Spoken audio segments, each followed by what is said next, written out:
Salam, xoş gördük. Bugünkü podkastda biz müzakirə eləyəcəyik xarakterlərin insan inkişafına, karyerasına təsirindən və qonağımız, dostumuz, yoldaş Fərid Seyfullayev xarakter koçu. Buyur Fərid, xoş gəlmisən. Biz artıq belə bayaqdan da danışırıq, müzakirələr eləyirik. Xoş gəlmisən. Çox sağ ol. Xoş gördük. Xoş gördük. Təşəkkür edirəm dəvət üçün.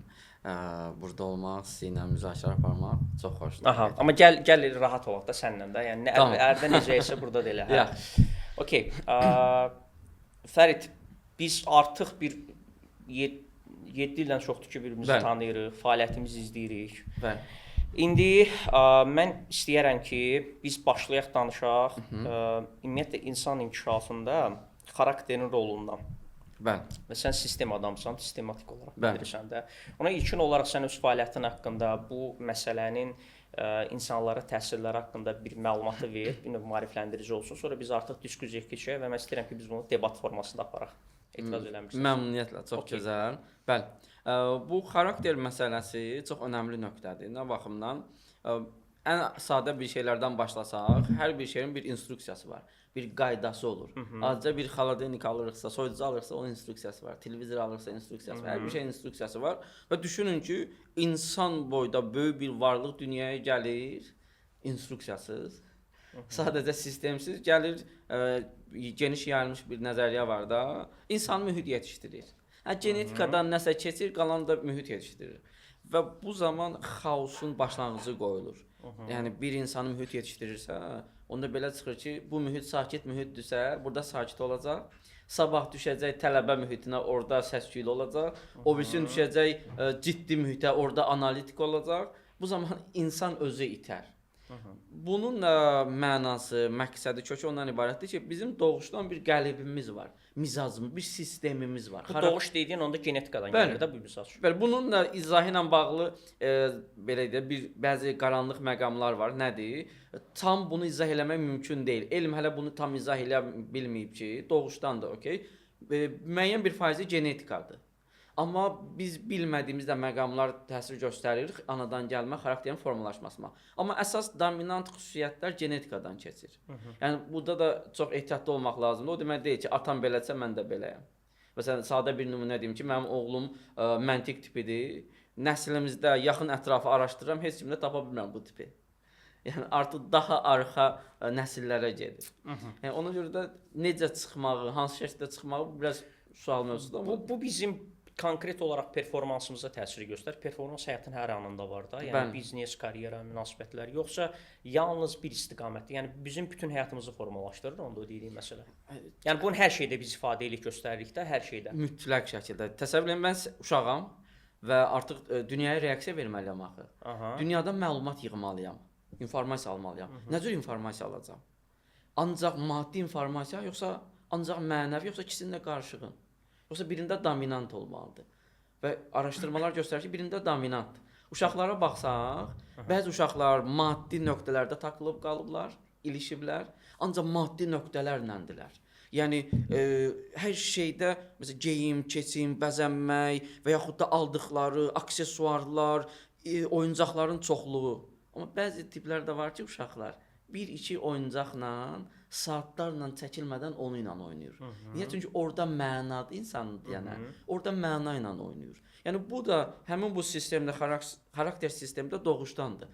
Və necə təsir göstərir? Mənim dünyanı algılamağım, almağım o içərdən gələn impulsdur. Məsələn, mən dünyaya necə reaksiya göstərirəm? İçərdən impuls gəlir də, düzdür? İmpuls gəlir, o impulsun ehtiyacına uyğun mən başlayıram məlumat yığmağa. Algı sistemidir də, o anlayıram. Bəli. Mənim algı sistemim necədir? Yəni mənim xarakter sistemində algı necədirsə, o cür mən alıram. Yəni siz mənadan alın. Məsələn, mən mənadan alıram. Mən uşaqlıqdan, mən geyimə, keçmə, oyuncaqların çoxluğuna, rənginə, bəzəyinə fikir verməmişəm. Mən daim mənasına fikir vermişəm ki, məsələn bir maşındır. Maşın xidmət edir, gəzir, nə maşınıdır, səyahətə çıxan maşın. Bir də var ki, uşaqlar ancaq 15 dənə maşın düzür ora, müxtəlif rənglərdə, müxtəlif modellərdə, bahalı maşın modelləri, qaraj tikir, bahalı bir beyin təfəkkür tərzi odur. Yəni, bəli. Okey, əla. Onda icazə versənsə biz qızışdıraq da meydana. Ben gedək. Onda mən okey, bir dənə sən hansı tipdən işləyirsən, onu denən. Hansı tiplər burada rol oynayır? Tamam. Müxtəlif yanaşmalar var. Məsələn, Enneagram var, böyük beşlik var. Mən istifadə etdiyim tip 16 şəxsiyyət tipidir, MBTI. Amma hamısı o gücü oradan alır da, kökdən oradan alır. Məsələn, bunu niyə görə bundan istifadə edirəm? Bunun özünün bu tip yanaşmasının özünün fəlsəfəsi var və özünün dərinliyi var insan ruhunda. Amma məsələn Enneagramı götürək. Enneagram deyir ki, sən 9-cu tipsən. Tamam. Hardan gəldin bura? Niyə bu tipəm? Bu parametrlər səndə uyğun deyən sən 9-cu tipsən. Big 5. Suallar verdi, bura uyğunlaşdın. Amma o uyğunlaşma təbiidirmi? Məsələn, burada ən böyük problem nədə yaranır? İnsan gəlir ki, mən bu gedib 16 şəxsiyyət tipini internetdə testi var da hazır. Testini eləyir, gəldi ki, mən bu tipəm. Və mən də insana baxıram, deyirəm, yox, sən bu tip deyilsən. Sən sadəcə situativ, bayaq gözəl işlətdiniz.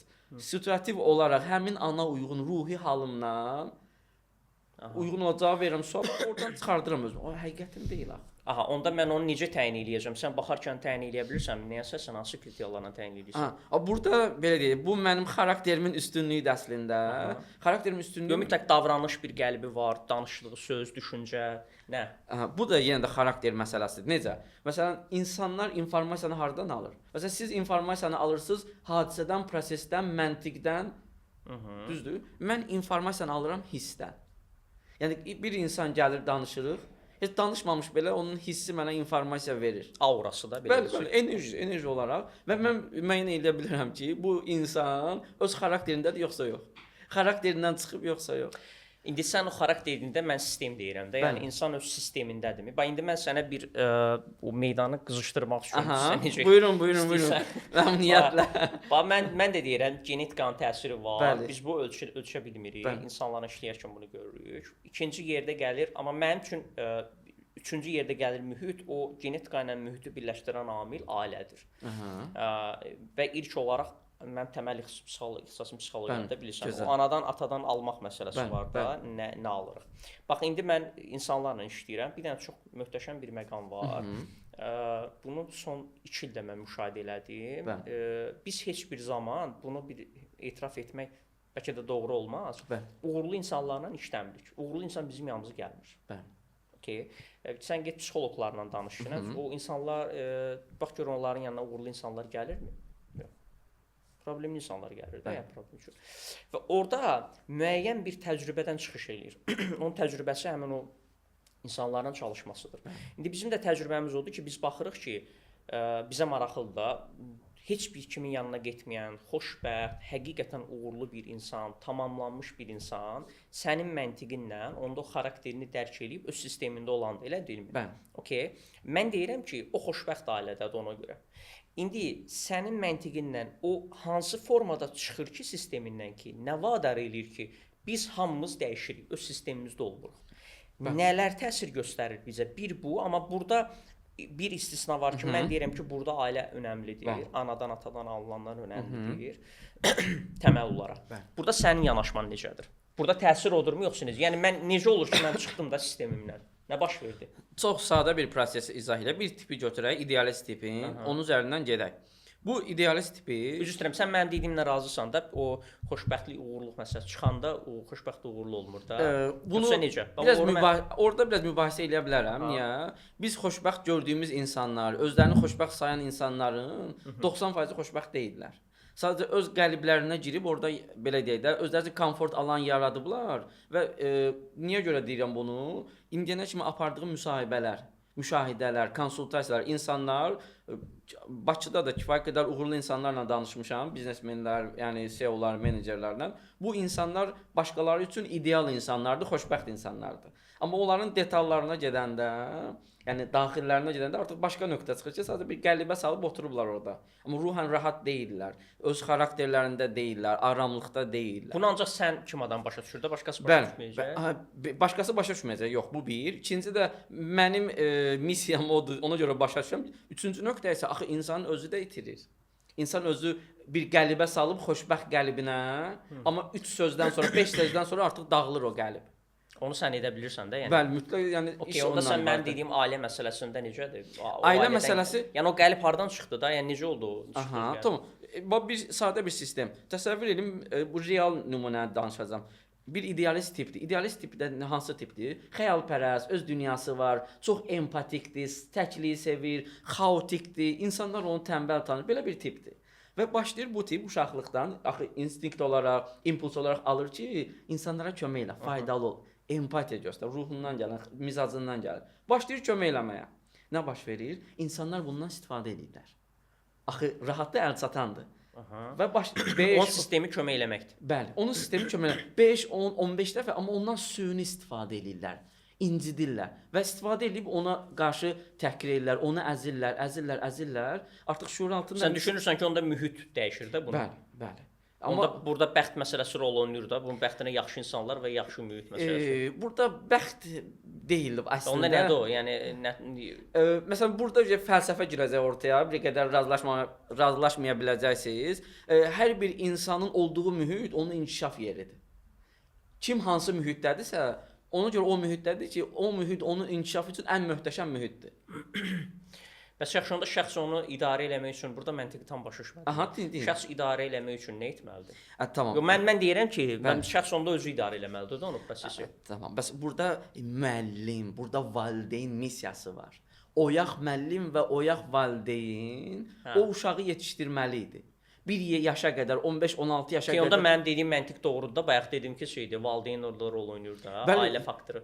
Təkcə valideyn deyil, mühit, bütün təsir edən hər bir şey. Nənə, baba, valideyn, məhəllə uşaqları, sinif yoldaşları, dostları, qonşular, bütün kim ki təmasa keçir onu ilə, hamının ona təsir etmək gücü var.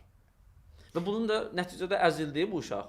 Artıq şuuraltı lətifdə çox incədir. Bizə nə deyir? Deyir ki, əzilirsən. Bu sistem, bu impulslarla yaşaya bilməyəcəksən. Neyniyək? Dəyiş. Necə dəyiş? Qaşları sal aşağı, enerji bağla, artıq heç kimə kömək eləmə, hamıdan uzaqlaş. Bu artıq əyildi. Və bütün həyatında bu sistem üzərindən yaşamağa başlayır. Və bu sistemdə də xoşbəxt ola bilmir. Gəl belə yanaşaq. Əlbəttə. Yox, gəl belə yanaşaq. Gəl bizim deyiniyək ki, bu adamlar dəyişmiş adamlar da bunları necə qaytaraq sisteminə, bunu almaq istəyirəm. İkinci də ki, necə edək ki, məsələn mən valideyn deyiləm də, mən sabah valideyn olanda eyni şey olmasın. Yəni mən sənin kimi mütəxəssis müraciət etməliyəm onda, yoxsa necə etməliyəm onu?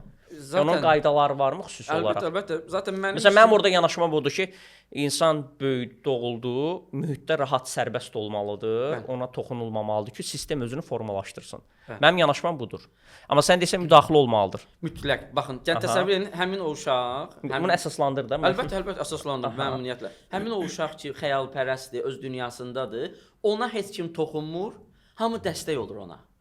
Okay? Nə baş verəcək? Onun sərhədləri aşacaq həddini. Onun içində tənbəlliyə meyl var. Xəyal qurmağa meyl var. Ona heç kim sərhəd qoymadığı üçün saatlarla bir dənə otaqda oturub, saatlarla xəyal quracaq və öz sərhəddini aşacaq. Çünki bu idarə olunmur. İnsan bir yerə qədər tərbiyə nədir? Tərbiyə bu cəmiyyətlərin bütün hər yerdə tərbiyə birinci önəmlidir.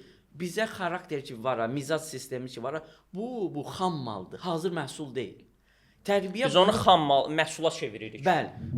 Sadəcə niyə görə yaxşı, düzgün məhsula çevrilmir? Çünki düzgün valideyn, oyaq mühit, oyaq müəllim yoxdur. Oyaq müəllim nədir?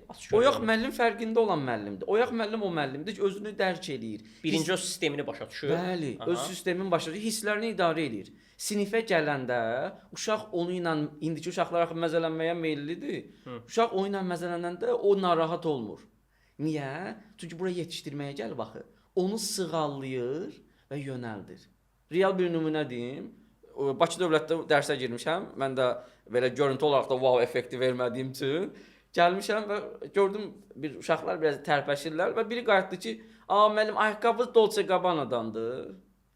Deyirəm, ya sənin gözlərin nə gözəldir. Yox, Sədrəydən almışam. Və bu yanaşma əslində başqa müəllimə bunu desəydilər, nə etməlidir? Partlamalıydı da, yox, sən mənə ilişirsən falan. Və bu sadəcə bir empatiyanın və emosional zəkanın nəticəsi, fərqindəlik nəticəsi olaraq həmin o uşağı qazandım. Və o uşaqla çox yaxın münasibətimiz yarandı sonra da.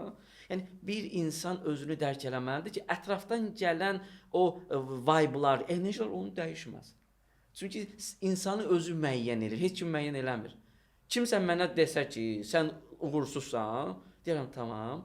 5 dənə dəlil verə bilərsən, 2 dənə dəlil ver. Nəyə görə desən? Deyəcək 1 2 3. Baxacam. Məntiqidirsə deyəcəm təşəkkürlər. Məntiqi deyilsə yenə də deyəcəm təşəkkürlər. Niyə? Məntiqi deyilsə yol buraxdım. Məntiqidirsə istifadə elədim istənilən halda. Bu oyaqlıqdır. Aha. Deməli orada birinci növbədə fərqindəlikdir. Mütləq şəkildə. İnsan özünün fərqində olmalıdır. Onda sənə görə xoşbəxt və uğurlu insan o sistemini anlayıb onu idarə edə bilən insandır da. Mənə görə deyil bu əslində. Qayda belədir. İnsanlıq belədir. Təsəvvür edin bir valideyndir. Aha. Bir o da böyük onda üzr istəyirəm. Bizə tirajlanan uğur hekayələri var da belə şey. Bəli. Bu deyil onda uğur.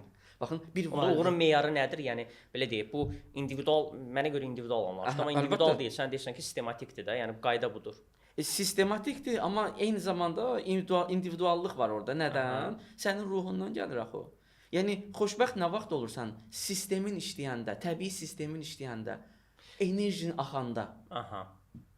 Ya sən deyirsən ki, enerjin axdı, sən zaten öz yolunda olacaqsan və qazanacaqsan da hər şeyi. Düz anladım? Bir real case deyirəm. Bir çox böyük bir biznesmendir. Bakıda real case-dir, biznesmendir. Böyük bir şirkətdə rəhbərdir. 100-ə yaxın işçisi var.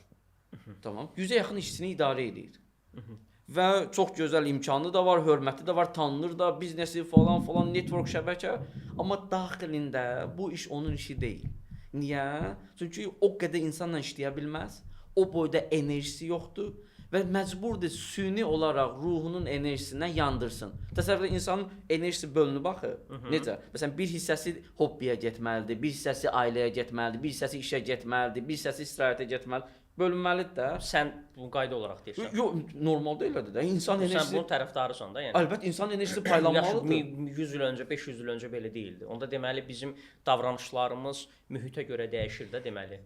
Günə görə, yəni müasirliyə görə dəyişir də, yəni. Bəli, zaten belə götürsək məntiq başa düşdündə sual aydın oldu. Bəli. Dərinə getsə elə idi.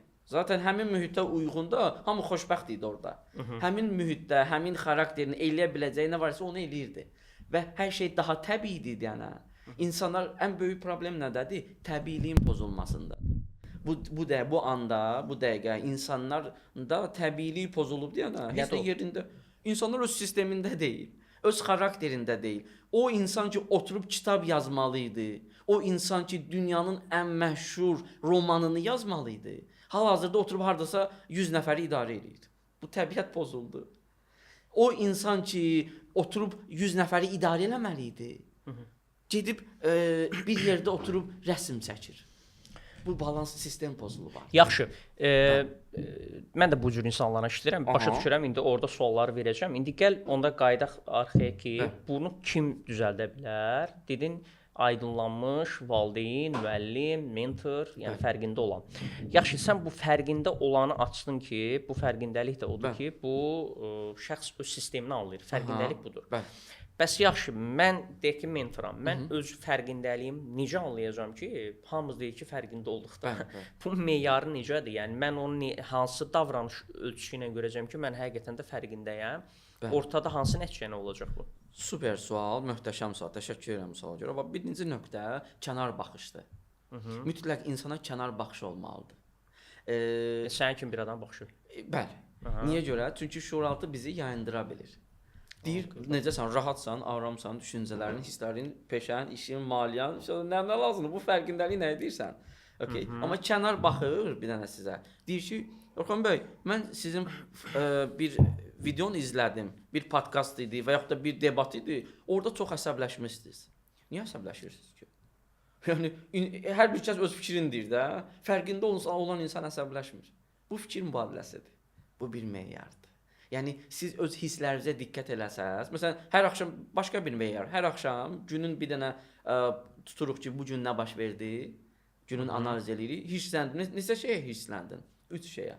Aha, nəyə hirsləndin? Köklərinə bax. Və onda fərqinə varsan ki, fərqində olan insan, yəni bu çox gözəl sözdür. Bunu demək istəyirəm həqiqətən də. Qəzəb var ha, qəzəb. Tamam. Qəzəb təbii bir şeydir, yoxsa qeyri-təbiidir? Mən deyərəm təbii bir şeydir, xarakter. Tamam. Biri partlayır, biri o birini vurur. Normal səviyyədə də təbii ki, çox. Normal səviyyə necə müəyyən edirik?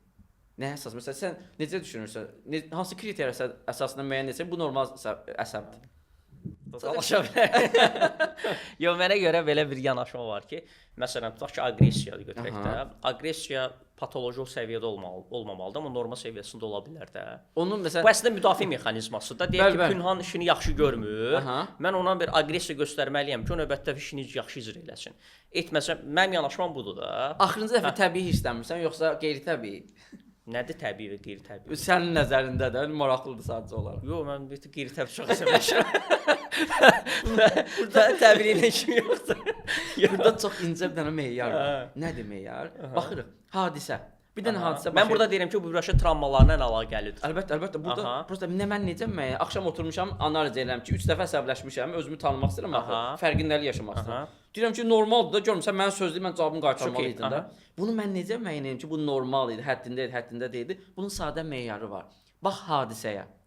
Əsəbin hadisənin miqdarından, həcmindən, görüntüsündən üstündürsə, hisslərdir də o. Qeyri-adekvatdırsa reaksiya deməli. Hadisədən üstündürsə bu ağrıdandır. Bu neqativdir. Əgər hadisə həddində hisslənmirsənsə, bu normal, bu təbii bir bu mexanizmdən özümüzü ölçək axşam. Qəzəb. Sən deyirsən ki, normal reaksiya verirsə, deməli bu normaldır və bu artıq bizim fərqindəlikdir və bizim sistemimizdir. Bəli. İndi burada bir dənə məsələ var da, hər kəs bunu edə bilmir də. İndi gəl mən sənə başqa bir aspektdən deyim. Buyurun. Sən deyirsən fərqindəlik. Fərqindəlik durmaqla olmur axı. Necə yaradaq fərqindəliyi? Gəl buradan gedək. Birinci bu fikri deyərsən, amma mənə indi başqa bir məsələ maraqlıdır da.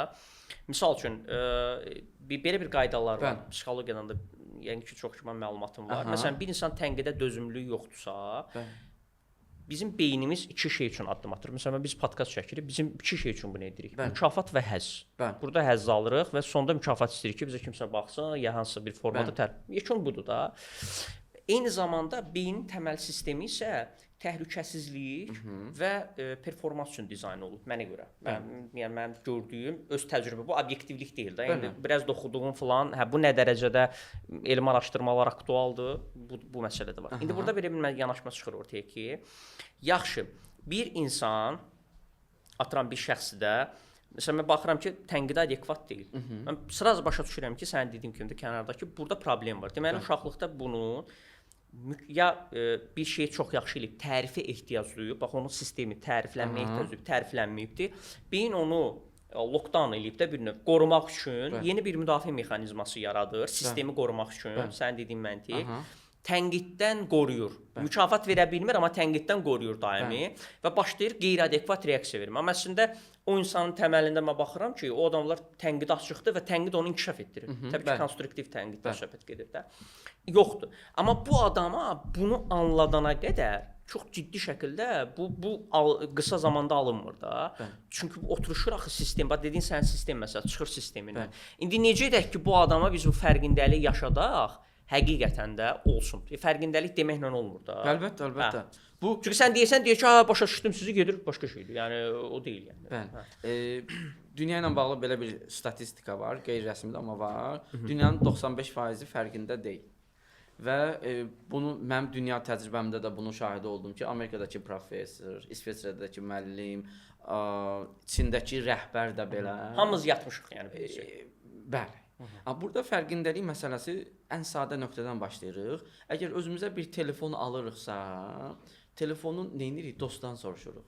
Sonra mağazadan soruşuruq, sonra internetdə axtarırıq, sonra ChatGPT-yə veririk. Düzdür?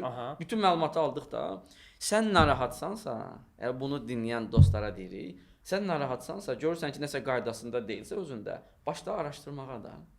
Axtarış elə ki, nə mən də, yəni ümumiyyətlə fərqindəlik nədir? Necə olur? Kim məşğuldur bununla? Mən nə etməliyəm? Nə qaydasında deyil? Yox, onu deyirəm ki, təməl onun qaydası nədir? Məsələn, belə bir düstur qayda varmı ki, bunu eləyəcək? Biz tamam, burada kənar mütləqdir. Bizim özümüzə eləyə bilməyəcəyik nəsə və çox bunda da 1% aşağısındadır. Yəni özlərində fərqindəlik yaradan insanlar. Niyə? Çünki müqavimət güclüdür. Hətta biz insanlarla danışanda belə müqavimət göstərirlər. Yəni deyirəm ki, tamam sən busan, bu xüsusiyyətlərin var. Necə müdaxilə edirsən də? Yaxşı elə bir sənə müraciət eləmişəm mən. Necə müdaxilə edib düzəldirsən? Metodikan necədir? Tamam. Nöqtə fərqindəlik məsələsi birinci o ki bildiyi qəlib var, hazırki qəlibi. Onun yanlış olduğunu göstərirəm ona. Dəlillərlə, hansı prizmadan, nədən? Məsələn, o deyir ki, bir nəfər gəlib, deyir ki, mən məntiq insanıyam. Rahat mən məntiqi insanıyam və mən belə deyək də hər şeyə obyektiv baxıram. Aha. Bir dənə sadə sual. Deyirəm insanları qırandan sonra narahat olursan? Deyir, hə, gedirəm sonra narahat oluram. Deyirəm məntiq insanın sistemində belə bir şey yoxdur. İnsanları qırır, qırmağının məntiqi var deyən rahatdır. Obyektiv baxır. Bu insan ədalətsizlik eləyib, işini görməyib, yolunda getməyib, vaxtından gec gəlib, qırılmalıdır, qırır onu. Amma hiss insanı isə qərar verəndə axı hiss üzərindən qərar verir. Amma bu hiss insanı əzilib deyənə özünü məntiqdə tapıb, əzilmiş variantı, dəyişilmiş variantı da məntiq. Amma məntiq təbii deyil deyənə bu obrazı oynaya bilmir. Bir dənə obraz oynadı, qırdı, avtomatik arxasıca ağrı gəlir ki, ayda, niyə qırdın axı? Yaxşı eləmədi, insan idi. Bu görürsən, bu meyarına, bu sual artıq onu düşündürür ki, həqiqətən də mən əgər doğrudan axı bunu eləyirəm. Deyir, mən nizam insanıyam. Hər şey evdə yeri var, qaydası var. Deyirəm, tamam. Bir dənə şey deyim sənə, təbiəti sevirsən ha? Deyirəm, hə.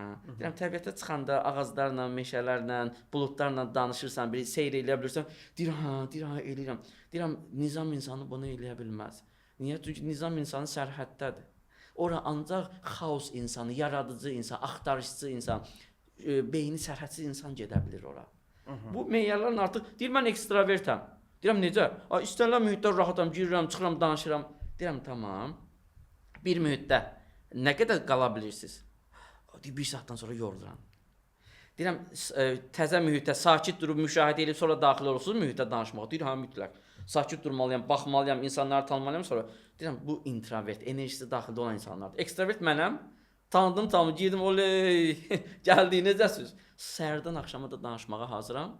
Niyə görə? Çünki mənim enerjim danışmaqla bərpa olunur. Onda gəl belə bir sual verim. Biz buyurun. Bu sistem necə formalaşır? Bayaq sualı verdim, tam cavab almadım. Burada sinir sisteminin rolu necədir? Birinci məsələ. Əgər buna bir cavab varsa eləyəcəm. İkinci, biz bu sistemi necə inkişaf etdirə bilərik?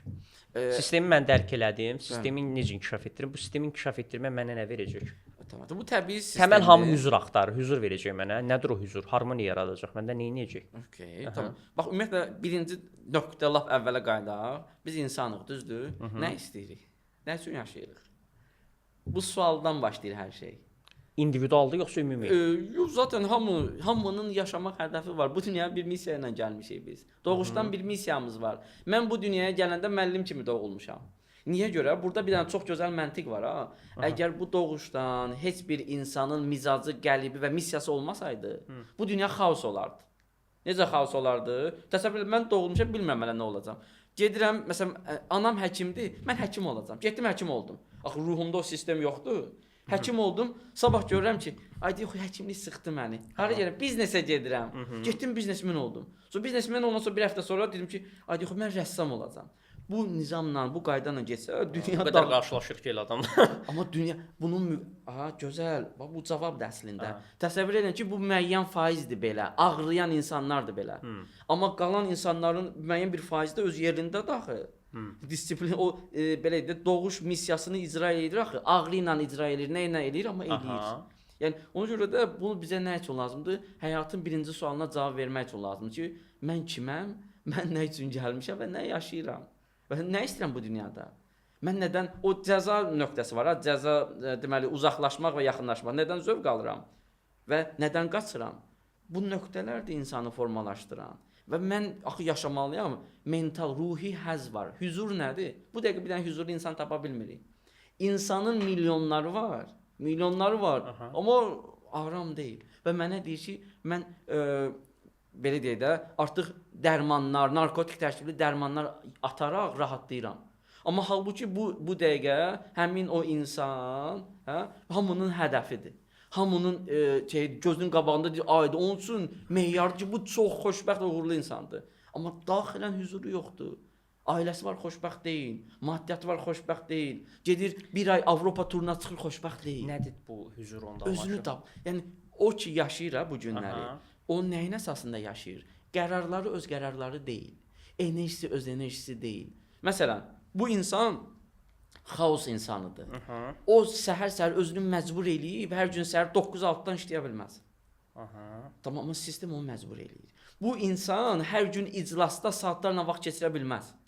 Çünki introvert enerjisi tükənir. Düzdür? Amma işdə aparmalıdır, məsuliyyət götürür və image, status, hörmət, maddiyyat, ailə, qorxu falan. və özünü sıxır o, məcbur edir ki, eləməlisən. Ruh tükəndi, enerji də almadı, səhərdən axşama iclas, təbiətə çıxmalı idi, rəsm çəkməli idi, şeir yazmalı idi, dənizlə üzbəüz qalmalı idi, özünə zaman ayırıb ruhunu bərpa eləməlidir. Bu da ancaq qaça-qaça axşam evə yatmağa gedir ancaq. Burada hüzur harda olacaq? Burada sistem harda işləyəcək? Təbiilik harda olacaq? Özünü harda tapacaq? Və qaça-qaç, bu baxın hamı qaçır. Ona görə də bu sistem nə üçündür? Allahın qoyduğu yaradılışın sistemidir ki, təbiət budur. Yəni biz hər bir insanın hamı istədir, hamının təbiəti var. Hamının mizacı var, hamının qəlbi var, missiyası var. Yəni bu bizim xoşbəxtliyimiz üçündür. Yəni mən bunu tapmalıyam ki, mən özüm əvvəllər, mən özüm fəlsəfə doktoruyam, elmlə məşğul olmuşam. Dünyanı gəzmişəm, dünya gənc alimlərinin konfransları, 15-ə yaxın təqaüd qazanmışam elmlə.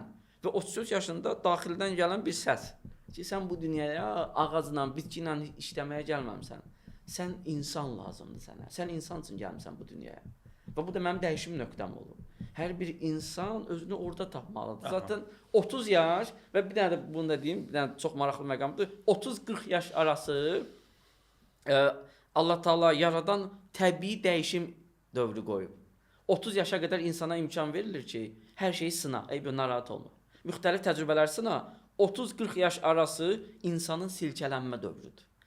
O ki, kim ki öz mizacından, sistemindən çıxıb, silkələnir ki, mən öz yerimdə deyiləm. Və özünü tapan insanlara baxsaq, 85-90% 30-40 yaş arasında dəyişib. Çünki təbii içəridən ağrı başlayır, narahatlıq başlayır ki, sən öz qabında deyilsən, sən öz yerində deyilsən. Məsələn, mən şöbə müdürüydüm, fəlsəfə doktoruyam, xaricə gedirəm, hər şey qaydasında, universitetlərdə dərslər deyirəm, hər şey əladır. Və içəridən səs gəlir ki, sən rahat deyilsən, sən öz yerində deyilsən. Və çox belə deyək də şükür edirəm ki, həmin anda o qərarı verib dəyişə bildin. Amma bunun müqabilində o qorxudanmı, müəyyən riskdənmi, nədənsə bunu etməyib hələ də ağrıyan, hələ də sıxılan insanlar var ki, biz yaşamağa gəlmişik, nəfəs almağa. Yəni bizim ruhumuz nəfəs almalı. Biz faydalı olmalıyıq. Amma mənim sistemim bu deyilsə, mən necə faydalı ola bilərəm? Mən əsas maraqlı oldu ki, sistemi necə inkişaf etdirək. Cidden podkastsız da maraqlıdır mən. Podkastda görə deyil, yəni necə inkişaf etdirək. Tamam. Sistem inkişaf. Mən burada mənim yanaşmam necədir?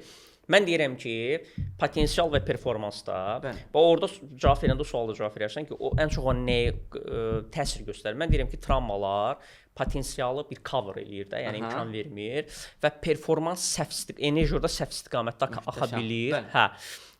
Və biz əslində onu performansdan göstərməyə çalışırıq. Məsələn, bir yaxınlarda olub belə bir nümunə, ümumiyyətlə çox halların qarşılaşırıq. İndi çox belə bağlı qapılar arxasında çox insanları dinləyirik də.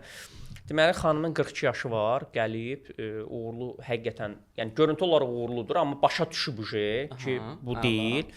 Yəni maşın var, kənarda özünün evi var. Yəni normal qaydasında orta bir həyatı var və yəni rəhbəri əvəz eləyir belə desək. Adam gəldi və Azərbaycanın bəlkə də bütün psixoloq, nə bilim, mentor, təlimçilərin yanında olub da. Üçüncü görüşümüzdə planlama eləyirik. Məndən mentorluq istəyir, amma biz biraz mən deməyib, mən baxanda başa düşürəm ki, bu gəzib də, yəni o yanı bunun yanı anlamaq olur. Bu da o insanların həm də səhvidir bir növ mütəxəssislərin. Nədir sözümün canı və mən bunu dedim ki, üçüncü görüşdə mən bu sistemi başa düşə bilirəm də. Dedim sən bu vaxta kimi olar mən bir şey deyim sizə, mən düzgün qəbul edim, çünki getməyəcək də, bu dirənəcək. Yəni eyni məntiq olur. Dedim sən siz bu vaxta kimi etdiklərinizin hamısını valideynlərinizə özünüzü təsdiq etmək üçün edirsiniz.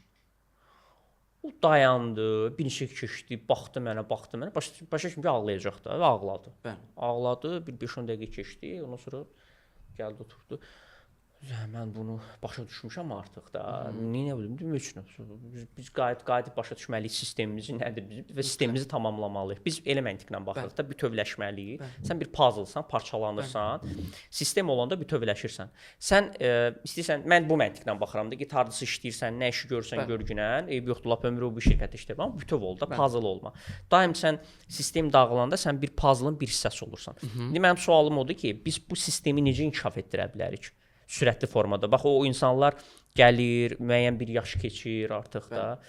qayğılar, öhdəliklər, dağılmış bir həyat belə desək, dağılmış düşüncələr necə eləyək? Tamam. Burada birinci nöqtə bu xidməti göstərən insan önəmlidir. Yəni necə? Əgər bir insan özünün fərqində deyilsə, hisslərinin, düşüncələrinin fərqində deyilsə, Yəni biz, bəli, başqa insanı yetişdirə bilməz. Başqa insanı dəyişə bilməz. Niyə görə? Çünki həmin o danışıq əsasında elə bir dənə məqamlar çıxacaq ki, artıq biz özümüzdən gedəcəyik ora. Reaksiyamız emosional olacaq. onda üzr istəyirəm, kəsim sual verim də, problem yoxdur. Azərbaycanda neçə faiz mütəxəssislər özünü tanıyır? Möhtəşəm. Bəs problem də ondadır. Heç bir tanımır. Yox, yəni əslində var. Yəni bəzi mütəxəssislər var. Əslində problemin kökü də ondadır ki, yəni bu günləri məsələn psixoloqlar var, mentorlar var, koçlar var. Bunların çox yüksək faizi özlərinin fərqində deyillər. Bir psixoloqla danışırdım. Deyirəm ki, bəs üzrlü sayına prosta fikir mübadiləsi aparırıq. Deyirəm, buyur. Deyirəm ki, sizdə ego pik həddədir. Yəni bu ego ilə siz necə pasiyent qəbul edirsiniz? Deyirəm, bilirəm də, özüm bəsləyirəm deyir egomu deyir. Böyüdürəm deyir. Orda yox, mane olmur deyir. Yəni bunu deyən psixoloq bu kimə konsultasiya verə bilər? Kimi yetişdirə bilər? Ona görə də bunu necə yetişdirmək məsələsində önəmli bir nömrəli məsələ insan birinci fərqində olmalıdır. Özünü həll etməlidir. Hisslərini, düşüncələrini, ağrılarını, yəni bu həll olmazsa özünün fərqində olmalıdır ki, ən sadə misal bunu çəkirəm və çox möhtəşəm bir nöqtə gəlir. Bax bu stəkandır. Düzdür? Bunun funksiyası nədir? Su. Su içmək. Təsəvvür edin ki, bir dənə xarakter tipindədir. Xarakter qəlbi stəkandır, doğuşdan stəkan doğulub və bunun funksiyası sudur. Uşaq vaxtı su içib, içilib bunda və özünü xoşbəxt hiss edib. Və başlayıblar mühit də bunu incitməyə. Suyun çirkləndiriblər. Bu bezi suyu töküb qırağa, içinə doldurub qumla daş. Mühit buna doldurub qumla daş. Və o artıq 10 yaşında, 8 yaşında, 12 yaşından başlayır özünün qəlbində, içində qumla daş görməyə. Və təsəvvür edin ki, siz də sizin yanınıza gəlib 35 yaşında, 30 yaşında, 25 yaşında, 40 yaşında mənim yanıma gəlib belə və mənə deyir ki, bu qəlib vedrədir, daş qabıdır, qum qabıdır. Mən də görürəm axı bu qəlbini. Deyirəm, yox əzizim, sən daşları töküblər ki, daşları götürək içindən yavaş-yavaş. Bir dənə bütün qəlbi gör. Amma o da ömrü boyu 20 il, 25 il, 30 il, 15 il öyrəşib deyən o daşlara. Başlayır müqavimət, qırğın. Ki, ya necə bu daşdır, görmürsən? Mənim qabım daşdır. Ona görə də bu insanı yetişdirə bilir ki, insana konsultasiya verə bilir ki, yönəldə bilir ki, özünü görə bilir, qarşı tərəfin qəlbini görə bilir və dəyişimin görə bilir. Dəyişim nöqtəsini başa düşə bilir. Bəli, bu görə bilir ki, bu qab stəkandır, su qabıdır və içinə daş dolub. Və yavaş-yavaş o daşları götürməlidir. Amma daşları götürmək də ağrıdır axı, narahatlıqdır. Və insanlar da komforta meylli olduğu üçün bu həmişə deyirəm, ya bir dəfə əməliyyat olunacaqsan, mənəvi əməliyyat, xarakterin qaydacaqsan, özünə xoşbəxt olacaqsan, ya da ömrü boyu hər döngədə bu ağrı səni vuracaq və ömrü boyu ağrıyacaqsan və dəyişim olmayacaq. Ona görə də insanlara tövsiyəm olur ki, bu yolu getmək lazımdır onsuz da. Yəni bu xoşbəxtlik yoludur, aramlıq yoludur, yəni huzur yoludur. Bu qeyri-adi bir şey deyil. Özümüzün fərqində olmalıyıq. Və ən pis tərəf də bu kapitalist dünyanın pis tərəfi nədən ibarətdir? Onlayn test. Açıqdır da bu dəqiqə hər şey, düzdür? Girdi onlayn test elədi. Və orada da indi dəyişilmiş şəxsiyyətinin xarakterinə uyğun cavablar verdi. Düzdür? Və bir dənə tip tapdı orada və girdi, oturdu, tipin xüsusiyyətlərini əzbərlədi ki, mən beləyəm. Və onu başladı özünə tətbiq eləməyə. Və tamam yanlış sistemi tətbiq edir və sonra da narahat olur ki, bu tiplər hamısı boş şeylərdir. Deməli onda o işləyən mütəxəssislər də ona görə uğurlu olmur ki, onlar öz sistemlərini bilmirlər, plusdakı şəxsin sistemini bilmirlər. Düz anladım da. Bəli, mütləq özünün fərqində olmaq və şəxsə də texniki yanaşır. Necə? Bu testi elə. Yəni bilməlidir də onu. Bəli. Bu testi elə cavablarını ver. Bu suallara cavab ver. Okay, bunlar üzərindən gedir deyənə, o insan da zaten cavabı. Məsələn, biri gəlir mənə deyir ki, mən biznesmen olacağam, mən bu insanam. Deyirəm, əzizim, sənin atan biznesmendir. Sən məna insansan, sən təbiət insansan, sən yaradıcı insansan, sənin potensialın tamam başqa bir şeydədir. Heç ki, enerji çökür ki, ay müəllim düz deyirsən, amma atam axı məni qəbul eləməyəcək. Bunun yanında artıq su qabına başladıqca daş doldurmağa. Biz onu nə vaxtdan bilə bilərik ki, bizdə artıq xarakter 2-3 yaşda belə müəyyən eləmək olur. Nə ilə, hansı alətlərlə? Davranışlarla. Ancaq davranışlar. Bəli. Burada kritik nöqtə davranışdır da onda. Bəli. Enerji, davranış. Məsələn, tutaq ki, siz bu sistemi öyrənsəz, sizin bu sistemə baxış tərziniz başqa cür olacaq. Necə? Siz müəyyənləşməni texnikidən aparacaqsınız. Siz analitik insansınız deyənə, məsələn, insanın hərəkətlərinə baxacaqsınız və burada sizdə qəliblər texniki qəliblərdir. Analitik qəliblər deyən orada qiymətləndirəcəksiniz. Amma mənim qəlib qiymətləndirməm hissidir. Mən baxacağam uşağa, uşağın heç davranışlarına baxmayacağam, enerjisinə, üzünün enerjisinə baxacağam. Məndə də dominant funksiya odur deyənə, oradan biləcəm yəni. Sənin də obyektivçidir, məndə də obyektiv olur. Yox, siz obyektivsiz, mən subyektivəm. Okay. Siz hadisəyə, prosesə baxırsınız. Analitik təhlil, tamam, birin üstünə bir gələndə 2 gəlir. Amma mən birin üstünə bir gələndə rahat şəkildə 1,9 da eləyə bilərəm, 2,1 də eləyə bilərəm, qarşı tərəf xoşbəxt olsun deyənə. Amma sənin üçün bu yoxdur. 1/1 bərabərdir 2. Sizin öz yeriniz var bu cəmiyyətdə. Görəcəyiniz işlər var və xidmətiniz var. Çünki mən özümü nə qədər inkişaf elətdirsəm, sizin bu təbii xüsusiyyət var, analitik xüsusiyyət. Mən ömrü boyu ora çata bilmərəm. Gedim Harvardda oxuyum, bütün metodikanı öyrənim, yenə də sizin kimi ola bilməyəcəm. Çünki bu sizdə təbiidir. Amma siz də emosional zəkanı nə qədər inkişaf elətdirirsə elətdirin, məni kimi ola bilməyəcəksiniz. Çünki məndə bu təbiidir. Və bir dənə də çox üzr istəyirəm, bu emosional zəka ilə də qeyd edeyim, gəldi bu söz bura. Bu dəqiqə geniş yayılıb da emosional zəka. Yəni hər yerdə təlimlər var da, görürsüz də. Və o təlimlərin pis tərəfi bilirsiniz nədədir? Həmin o emosional zəka o insana öyrədilir ki, özünü tanımır. O insanlar öyrədir ki, özünü tanımır. O öyrədən insanlar da, öyrənən insanlar da. Bəli. Bax onunla bağlı mən sənə belə bir şey deyim. Bəli. Mən illərdir müşahidə elədiyim, biz hər keçən an təcrübə qazanırıq, amma biz təcrübəmizi insanlardan qazanırıq. Amma əslində klassik nümunə necədir? Gedir kursu alır, gəl hop kursu keçməyə çalışır. Adaptasiya eləmir, necə varsa elə. Sən mənim fəaliyyətimi bilirsən, mən məsəl üçün Alfred Adlerdir, Carl Gustav Jungdur, ümumiyyətlə Satir idi, Viktor Frankldır. Ümumiyyətlə bu adamları mən həqiqətən sevirəm və o bütün fəaliyyət istiqamətimi onlardan alıram beləcə. Əslində bu gün müasir NLP, coaching, bütün yanaşmaların kökü, alətlər oradan gəlir və oradan gəlməsi lazımdır. Çünki orada elmi yanaşmalar var, ümumiyyətlə insana necə yanaşmalıdır, necə işlənməlidir.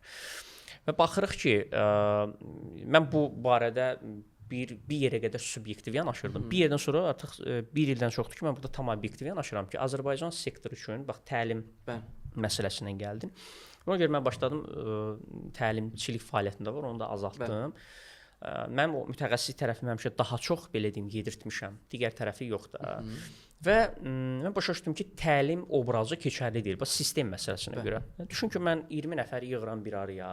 Təlim düşündürmək, maarifləndirmək, müəyyən mənada təkan vermək, aydınlanmış insanlara emosional zəka, istiqamətlidir, okey ola bilər. Amma yaralı, mən baxanda auditora yaralı, narahat insanlar görürəm və bunların hər birisinə individual yanaşma olmalıdır. Heç bir təlimçi mümkün deyil ki, o saatda və hər kəsdən işləyərək onu etsin. Mümkün deyil. Bu kompetensiya buna yetə bilməz. Bu imkansız bir şeydir. Və adam emosional zəka təlim keçir. Elə düşün ki, sən özündə bütöv deyilsən, yəni mən, bu təlimi keçən adam, bu sistemlərdə tamam deyil və onu tamamlayan puzzle'lar lazımdır. O puzzle da emosional zəka deyil, başqa bir şeylərdir. Elə düşün ki, bir yamaq eybəcər bir forma görsən, o yamağın yanına başqa bir yamaq qoyurlar. Və çox belə bir qəribə bir mənzərə yaranır və artıq pafoslu insanlar formalaşır. Heç bir elmi əsası yoxdur. Hələ indi o emosional zəka necədir, hansı formadadır, bunu qoyuram kənara. Yəni tədris etdikləri forma. Ona görə mən həmişə nə deyirəm? Deyirəm ki, Azərbaycanda təlim yox, sistem önəmlidir. Bütün fəaliyyətim də mənim artıq son 2 ildə məntiq onun üzərində qurulub. Yəni təlimdə bir şeyi hər kəs üçün edirsən. Mən deyirəm ki, sistem hər şeyi bir kəs üçün edirsən. Onun formalaşması üçün. Mən ümumiyyətlə əvvəldən məntiqim bunun üzərində qurulmuşdu, amma son illərdə daha çox inkişaf etdirmişəm. Amma o halda ki, o hər şey ona lazımdır. Onun xammalından formalaşır. Bir model yaradırsan və onu bütövləşdirirsən. Bütöv halına gətirirsən. Çünki insan bütöv olmayanda daim özünü puzzle kimi hiss edəndə bir davamlı haransa tamamlanmağa ehtiyac duyur. Və o ayrılanda o natamamdır. Ona görə bu gün insanlar şirkətlərdən çıxmaq istəmir. Hansı ki çıxıb çox yaxşı işlər görə bilər. Bunu sən daha yaxşı biləcəksən. Ona görə bu günlərim insan həyatının heç bir hissəsində, istər karyera, istər ümumiyyətlə şəxsi və peşəkar həyatında da uğurlu olmurlar. Başa düşdünüz? Ona görə lazımdır hər birimiz sistem olaraq mənim sistemim üçün uyğun olan nədir? Sən yaxşı bilirsən də, məni hər gün bu podkasta yəni gəlsəm, mən gəlməyəcəm. Bir gün olsa bir həftə keçməlidir ki, mən belə deyək, adaptasiya olum, arxa planda işləməyə çevirəm. Okay? Yəni bunu artıq biz başa düşməliyik və bunu başa düşdükdən sonra və təəssüf ki, Azərbaycanda mütəxəssislər yoxdur ki, bunu anlasın. Çünki niyə yoxdur? Bayaq sən söz işlətdin ki, tamamlanmamış insanlardır, amma tamamlanmamışdan əlavə də belə bir məsələ var.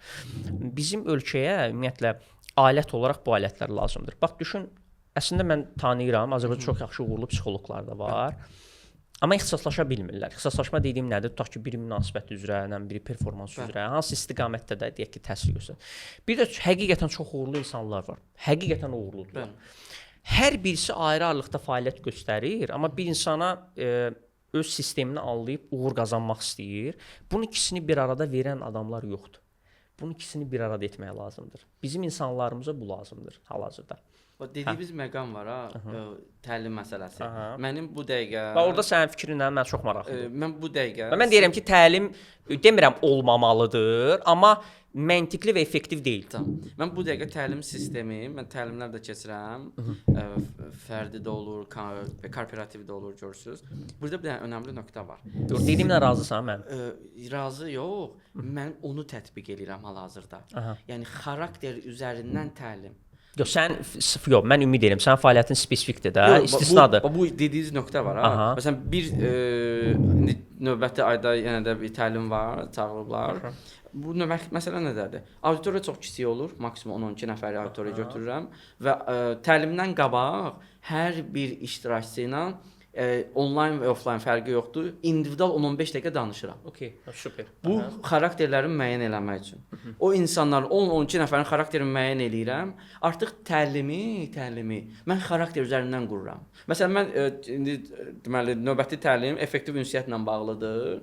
Effektiv ünsiyyəti yəni aktiv dinləmə, nə bilim səbir, bədən dili ilə cavab vermə, bunlar şablonlardır. Mən necə keçirəm? Mən bilirəm ki, məsələn sizə aktiv dinləmədən danışmaq ən gülməli şeydir. Niyə görə? Çünki siz bu aktiv dinləmə ilə doğulmusunuz. Aktiv dinləmə sizdə pikdədir. Niyə isə introvert insan enerji daxildə zaten gözləyir, məlumatı alır, təhlil edir, qaytarır yəni. Və ona görə də mən sizə aktiv dinləmədən danışanda içəridən belə səs gəlir ki, gəlin bunun fəlsəfəsini deyim sizə, uşaq danışın. Amma bəzi tip var ki, onun ehtiyacı var. Məsələn, mənə ehtiyac var aktiv dinləməyə. Niyə mən ekstravertəm? Mən enerjini xaricdən alıram deyənə, daim danışmaqla mən enerjim formalaşır və məlumat. Məsələn, mən fikrim necə? Sizin fikriniz, siz düşünüb danışırsınız mütləq şəkildə. Amma mən danışıb düşünürəm. Okay? Ona görə mənim sözümü kəsəndə və yaxud da fikir gəldisə, o saat qarşı tərəf kəsirəm, deyəm bunu çatdırım, gedəcək bu dəqiqə yəni. Ona görə mənə aktiv dinləmə lazımdır. Mən bunu öyrənməliyəm.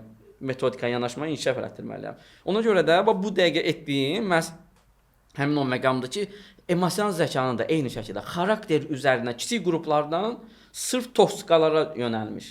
Yəni toksikalarla. Hətta məsələn bunu bir şeyə də yönəldirik bu dəqiqə komandalarla.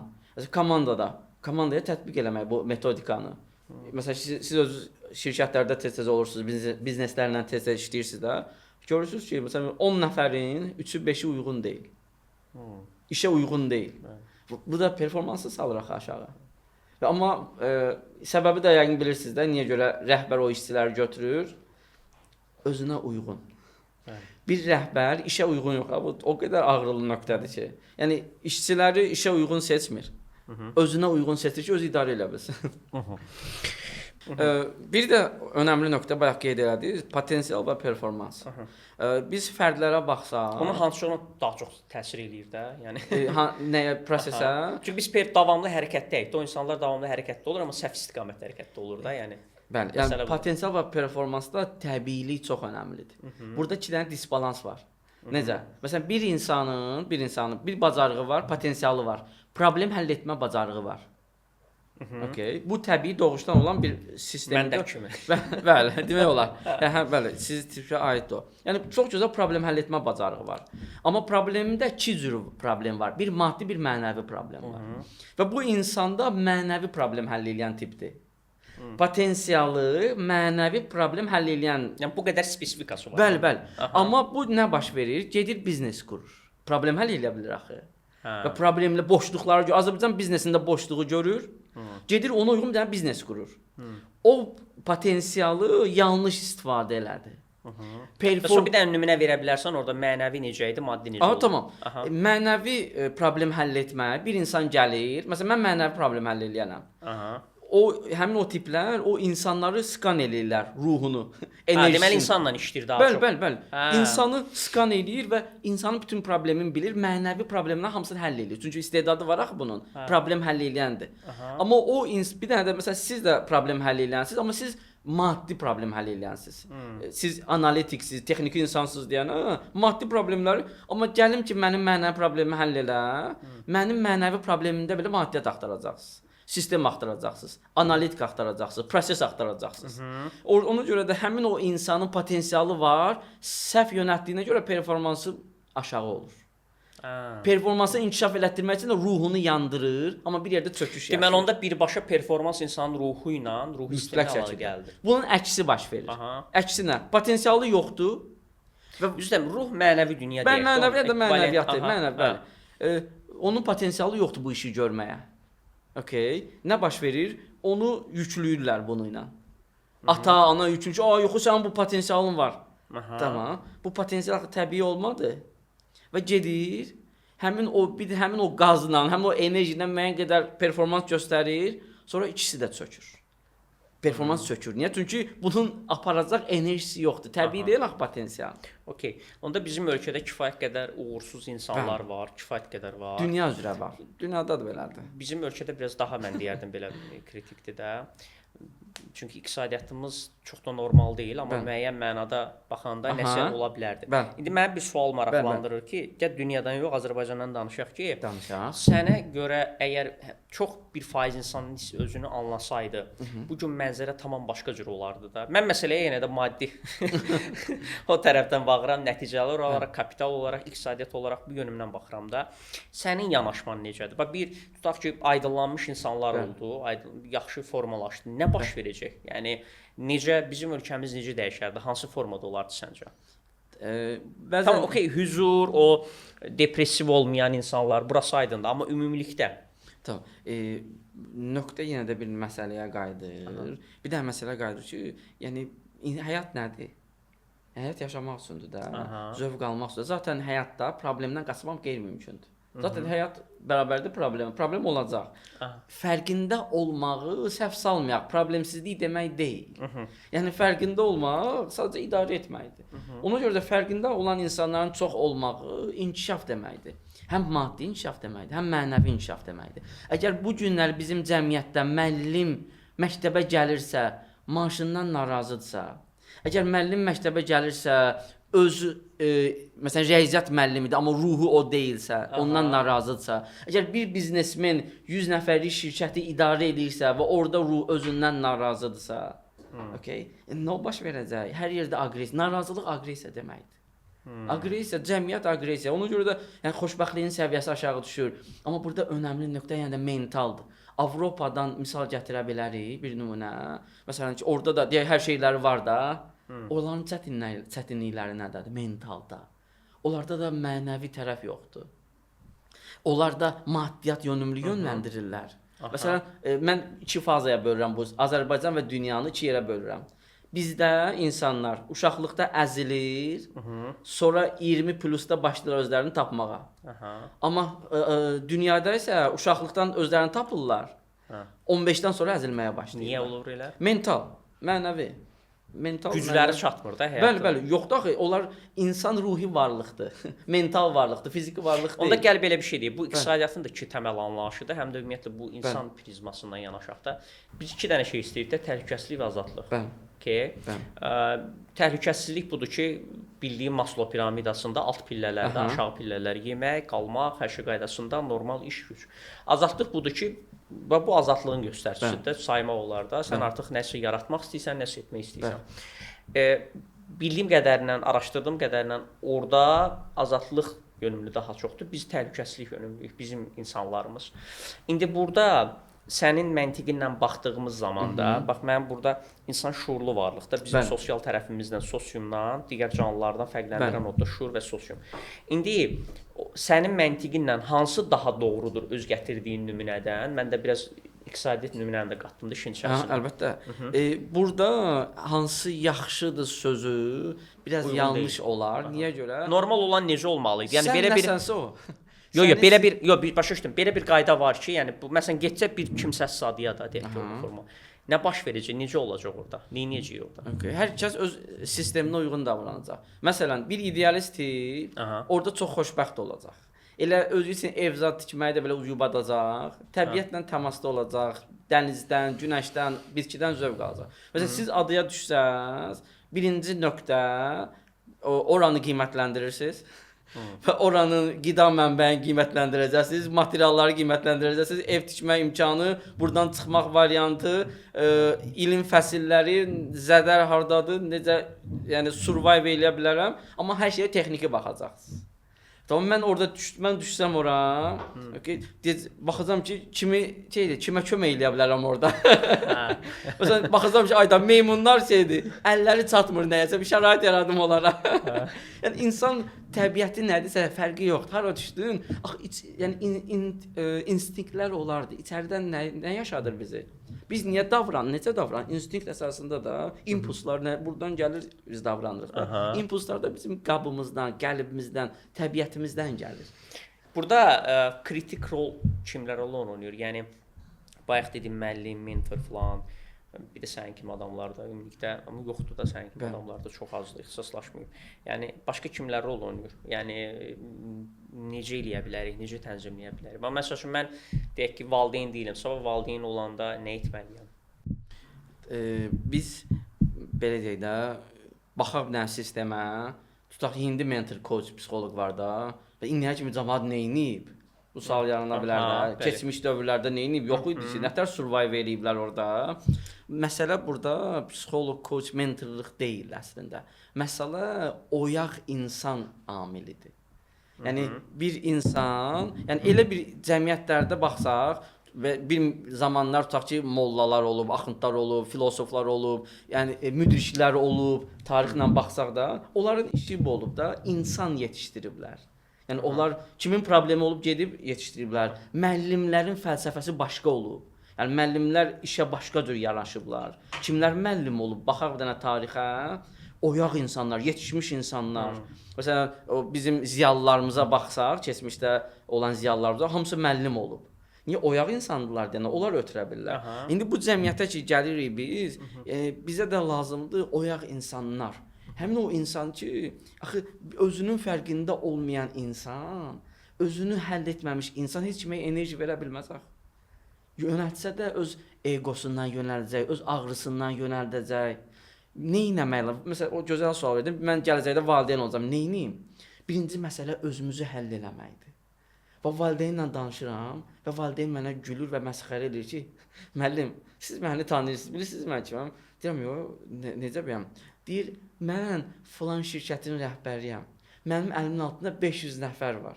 Mən o uşağı indi idarə edə bilməyəcəm, deyirsiniz. Və bunu ilə də həm özümü bastırdı, həm uşağı bastırdı. Niyə? Niyə görə məntiqi dəlil gətirim ki, niyə görə o uşağı idarə edə bilməz? 1. Çünki özünün fərqində deyil. 2. Çünki özünü idarə edə bilmir. 3. Çünki uşağı tanımır.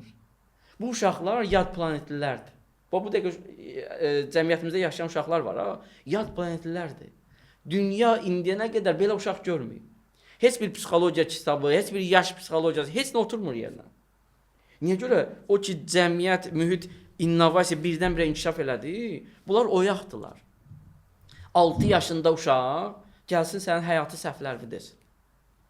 6 yaşlı uşaq... Deməli, onda uşaqlar bizdən daha yaxşıdır. Mütləq. Yaxşıdır, nə bax. Burada yaxşılığını biraz müzakirə eləmək lazımdır. Sistem olaraq deyirəm, mən. Məlumat olaraq Bəli, amma hissi olaraq yox. Bu gün 17 yaşlı bir yeniyetməni düşünün. Onun beyni, məlumatlıq səviyyəsi 30 yaşdadır. Təsəvvür edirsiniz? Məlumatlıq Səhvdir də. Səhvdir, mühit verib ona, artıq ordadır. Okay? Amma pis tərəfi nədədir? Hissi 10-12 yaşdadır. Hisslər böyümür. Bu nə ilə nəticələnəcək sənə görə? Partlayış, çöküş. Axı baxın bu uşaqlar niyə görə riskə rahat meyl eləyirlər? Çünki 10 yaşlı uşaq nəyə baxır? Qorxulu kinoya gülə-gülə baxır. Düzdür? Niyə orada baş verən səhnələrin qanun fərqində deyil axı. Hissi 4-5 yaşdadır deyənə. Hələ fərqində deyil orada nə baş verir. Ona görə də rahat Niyə olur? Niyə oldu ki? Məlumat mühit, çox gəldi. Bəli, mühit. Biz özümüzü düşünək, məsələn 30 plusları düşünün. Biz necə məlumat toplayırdıq? Xırda-xırda kitablardan, ensiklopediyalardan, qəzetlərdən gəlirdi informasiya, gələn informasiyanı həzm edirdi, ruhumuza oturtdurduq. Amma bu günləri uşaq mənim dilimdən çıxan bir dənə sözü ChatGPT-yə verir və baxır ki, bu sözü işlədibsə, emosional durumu necədir? Buna nə desəm, bunu idarə edə bilərəm valideyni. ChatGPT-dən valideynimi necə manipulyasiya eləyimlə bağlı məsləhət alır. 10 yaşlı uşaq. Bu nağıl deyil ha, bu günün reallığıdır. Bəli. Və bu həmin o valideyni idarə etmək üçün sözləri tapır, deyir, valideyni idarə edir, istədiyinə çatır. İstədiyinə çatdı, gözəldir. Beyni yuxarıdadır, gözəl, amma hissi formalaşmadı. Və hissi formalaşmadığına görə bu günləri 15 yaşlı uşaq gedib rahat şəkildə qətl törədə bilir. Niyə görə? Elə bilir ki, qətli törətdi, sonra təzədən doğulacaq bu. O da düşüncədə də. Rahat şəkildə evdən qaça bilir. Niyə qaça? Elə bilir ki, şeydir bu. Macəradır da. Narkotik rahat istifadə edə bilir. Niyə görə? Çünki fərqində deyil, o hiss yoxdur onda. Yəni, ona görə də bu valideynlər nə etməlidir? Mütəxəssis mütləq şəkildə həm özlərini tanımalıdır, həm uşaqları tanımalıdır. Məsələn, sizin övladınız olsa his tipində, siz problem yaşayacaqsınız. Niyə görə? Əgər fərqində olmasanız. Siz analitik insansınız. Gələcəksiniz ki, mənim balam 1 2 3. O gələcək ki, yox, mən 2 ilə 3-ü istəmirəm. Yəni bunun qaydası belədir. Dünya bunu qəbul edir. 1 2 3. Tamam, bu sizdə qıcıq yaratdı, narahat oldunuz. Amma onun beynində necədir? Əvvəlcə 1. Biri qucaqla, öp, sığalla, dostlar, sonra keçərsən 2-yə. Deyirsən, yox, 1, 2, 3. Valideyn də özlüyündə elə bilir ki, deyir, mən 500 nəfəri idarə edirəmsə, bu uşaq nədir ki, bunu idarə edə bilmərəm? İdarə də eləyə bilmir. İdarə elə bilmədikcə də əsəbləşir. Əsəbləşdikcə də uşağı əzir deyənə. Əzilmiş uşaq artıq təhlükədir. Onda bu birbaşa böyüklər üçün münasibətlərdə də ciddi təsir göstərir. Bəli, ailə. Bu dəqiq boşanmalar niyə çoxdur? Bir dəqiq, onda eyni sistemlə o evlənməlidirlər. Bəli, eyni. Hamı eyni. Yox. Burada nöqtə eyni sistem deyil. Məsələ eynilikdə deyil. Məsələ fərqindəlikdədir. Sən partnyorun, məsələn, hər bir kəsin öz egosu var axı. Okay? Məsələn, siz deyəcəksiniz ki, siz analitik insansınız axı. Tamam, bu gün evliyimizdən 1 il ötür. Düzdür? Hə. Gedib oturaq şam yeməyi yeyək. Getdiniz oturdu şam yeməyidir, durdunuz gəldiniz. Və gələcəksiniz evə, yoldaşınız sizə sifət eləyəcək. Niyə görə? Çünki şam yeməyində gül yox idi. Şam yeməyində hədiyyə yox idi. Şam yeməyində şam yanmamışdı. Şam yeməyindən çıxandan sonra dəniz qırağına gedib xəyallara dalmadınız. Və bunlar sənin sistemdə yoxdur heç bir. Yəni də 1 ildir də tamamda yaxşı yedik də yemək. Və başlayır qırğın. Və burada heç bir nə sən səhvsən, nə qarşı partnyor səhvdir. Sadəcə bir-birinizi anlayırsınız ki, yəni mənim sistemim belə işləyir. Hə, mən hələ şam yeməyinə gətirmişəm. Amma ona uyğun gəlib münasibət inkişaf etdirmək olur. Əlbəttə, fərqindəlik yaranandan sonra ki, yəni məni başa düşmə, mən sənə ego göstərmirəm. Mən səni əzmək niyyətim yoxdur. Bu mənim təbii sistemimdir. Və qarşı tərəf də eyni şəkildə. Ona görə ortaq məxrəcə gəlirsiniz ki, tamam, mən bilirəm, Orxan, sən romantik insan deyilsən, sən analitik insansan, sən konkret, praktik, realist insansan, sən mental, bu cür nə insansan. Amma onlar mənim hədiyyəmə bir dənə qırmızı 10 dənə rozu bağlayasan. Sən deyirsən ki, ha, ölüyorum, tamam. Şu aldın gətirdin, o da bəli. Wow, sən gözəl, təşəkkürlər. O da xoşbəxt oldu, sən də xoşbəxt oldun. Danışmayacaq. Əla. Hə, indi gəl, mən 1-2 dənə də sualı verim. Biz yavaş-yavaş. Tamam. Sən başqa, bu arada sən başqa xüsusi nəsə demək istədiyin məqamlar var. Toxunduğumuz hər hamısı möhtəşəmdir elə. İçimdə olanlar sən deyirsənmi? Təşəkkürlər. Okay. Peşəkarlıq göstərir özü. Əla. Onda mən prosta istəyərdim ki, məntiqi birləşdirək, amma evi yoxdur. Problem deyil. Nə deyirsiniz eləyər? Bax, Gəl onda mən belə bir yanaşma ilə gedək də, insanların rifah halı ilə. Okay, rifah halı dediyim söhbət maddi rifahdan getmir də ümumilikdə. Bütün bu sistemi başa düşməyi mən belə ilk onda belə anlayıram ki, bu bizim rifah anlayışımıza təsir göstərir, bütün həyatımızın hər məqamına. Amma göründüyü qədər də məsələ sadə deyil və mürəkkəbdir. Okay. Amma həlli də var, yəni sənin kimi adamlar var. Tamam. İndi gəl belə bir sualla gedək də məsələyə. Məsələn, bizə bir insan müraciət eləyəndə biz iki aspektdən iş çalışırıq əslində. Hamının dərdi inkişaf eləməkdir. Mənim yanaşmamda belədir ki, mən performans yönümlü insanam. Çünki davay da gəl bu dünyanı irəliyə aparan adamlar var. Gəl onlardan biri də biz olaq da. Nə edirik ki? Mən bu yanaşmanı tətbiq edirəm, amma sonra individual yanaşmalar da edirəm ki, məntiqi başa düşürəm ki, hamı bunu etməməlidir də, hamı bunu etməyə ehtiyacı yoxdur. Bir harmoniya lazımdır. Elə adam var, onun üçün bir xoşbəxt ailə ola bilər, otursun sadəcə özü üçün rahat. İndi nədir məntiq? Burada belə bir şey var ki, biz işləyəndə hansı problemləri həll edirik, maneələri həll edirik və həmçində inkişaf edirik də. Amma mən görürəm ki, inkişaf anlayışı əslində çox nisbi bir anlayışdır. Və mənə görə inkişaf artıq sistematikdir. İndi mən məsələ həmişə bu yönlə baxmışam ki, fəaliyyətim ərzində artıq bir toplam bir 10 ilə yaxın ümumilikdə, amma peşəkar fəaliyyəti götürək bir 5-6 ildən də. Və performans yönümü, yəni performansla istədiyim məsələləri həll etmişəm insanlarda.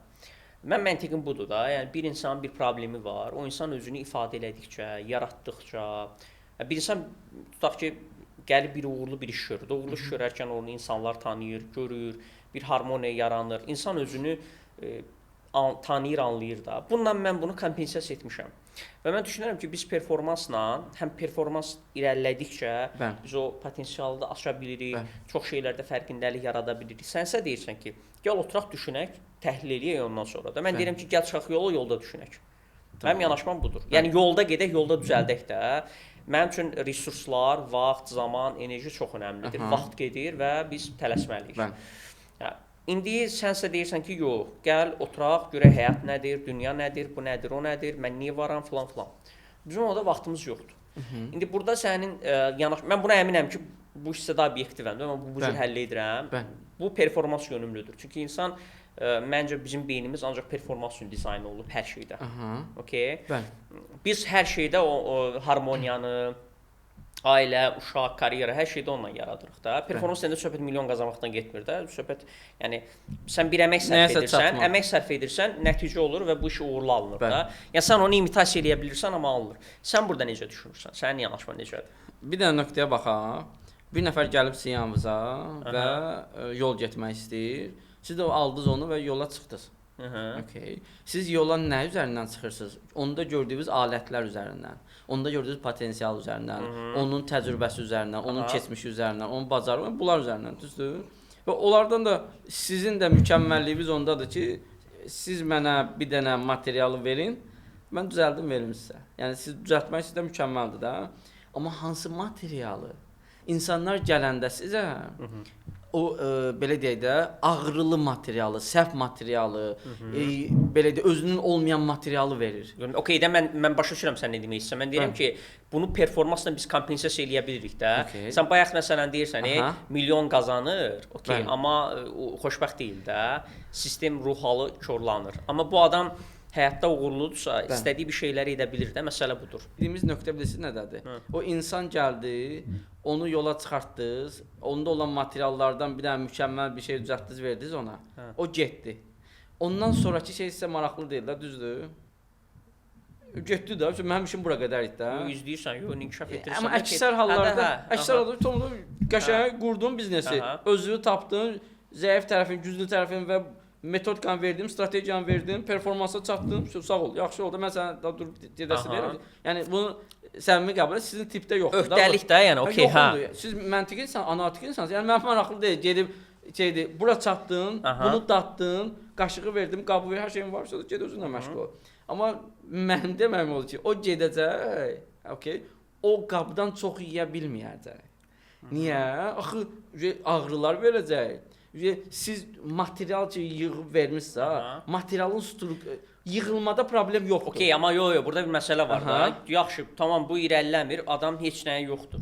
Elə Heç bir şey yoxdur. Sən deyirsən sistemi anlasın. Bəli. Düşüb sistem, mən də deyirəm sistemi anlasın da, yolda anlasın sistemini. Mən demirəm ki, get elə. Okay. Amma burada bir məsələ var ki, biz vaxt itiririk axı. Bu adam heç bir şeyə sahib deyil. Əla. Heç bir şeyə sahib olmayanda bu adam öz problemlərini necə həll edəcək? Mən deyirəm güclən həll et də. Aha, kapitalizm bizə zaman tanımır deyənə. Biz də yolda tanımağa vaxt olmayacaq. Və bizdə prosesdə nədir? Nəyin var filan şeydə? Gəl düzəldək verək bunu getkinə. Yəni yolda tanımağa vaxtı varsa elə qabaqda tanısın. Niyə yolda tanıyır? Yol axı tanımaq üçün deyil. Yol düzəltmək üçündür. Yolda siz onda olan materiallardan qura-qura gedirsiniz. Yəni axı insan yetərli olmur axı. Fərid, burada bir məsələ var da, yetərlilik var axı, yetərli hiss etmir axı özünü. Sən ona bir əllə tutula biləcək bir şey ver ki, o özünü yetərli hiss eləsin, sonra gözəl nöqtədir, bəli. Amma yəni o sistemi bərpa eləmək gücü yetsin də, belə desək. Super. İndi məsələ də nədədir? O yetərli oldu və qazandı biznes falan, okay? Və onun dalıcan belə babat çöküş baş verəcək. Niyə görə? Çünki ora qədər getmək öncədən qura bilməzsən ki, onu ki, bax sən bura qədər get, qayıt bunu düzəlt. Mən dəfələrlə oldu demişəm ki, gedək, amma sən qayıdıb bunu düzəltməlisən də. Ab-hava aparacaq axı onu. İnsan daddıqca dadacaq. Daddıqca o şeylər hər şey yaddan çıxacaq. Mən bura gəlmişəmsə, onda gəl yaxşı, gəl sən məntiqinə gedək. Necə eləyə bilərik, tənzimləyə bilərik ki, yaxşı. Tamam. Yəni bizim burada bir dənə çox incə qəşəng məqam var. Bu insana bağlıdır. İndi mən o danışıram 30'lu yaşlarda, gəncdən tələbədən danışıram da. Yəni burada... adam qayğıları var, ehtiyacı var. Adam yəni bəlkə ki problemlər içərisindədir, həll etməlidir də. Tamam. Bu prosesdə mərhələli olmalıdır da. Yəni belə deyək də kiçik ən azı maddiyyatla özünü təmin eləsə belə diqqət yönəlməlidir özünə həllə. Çünki özünü həll eləməsə. Amma mən burada yenə də razı deyiləm. Məncə insan yaxşı bacarıqları formalaşanda, performansı olanda, uğur tarixçəsi olanda özünü daha yaxşı, özgüvənli olur və ola bilər ki, bu səhvdir və həll edə bilir. Mən bunu görmüşəm. Okay. Motivasiya, xarici motivasiya məndən gözəl bilirsiniz bunu yəqin ki. Yəni müvəqqətidir də. Qısa müddətli. Yox, bax mən səndən nəyə cavabını ala bilmirəm. Sən də iddialısan, mən də iddialıyam da öz tərəfimdə, mövqeyimdə. Bəli. Amma mən işlədiyim insanlarla bu mənim üçün şey deyil də. Yəni deyək ki, olsun ki, okey də müəyyən mənada problemləri olub da, tamam. Bəli. Sən məsələyə başqa prizmadan baxa bilərsən. Bəli. Amma məni maraqlandıran odur ki, bu insanın gücü yetirmi, adi bir psixoloqa getmək. Bəli. İnsanda bir güc lazımdır onu eləməyə, iradə lazımdır. Yəni bunun gücü, iradəsi yetəcəkmi bunu həll etsin?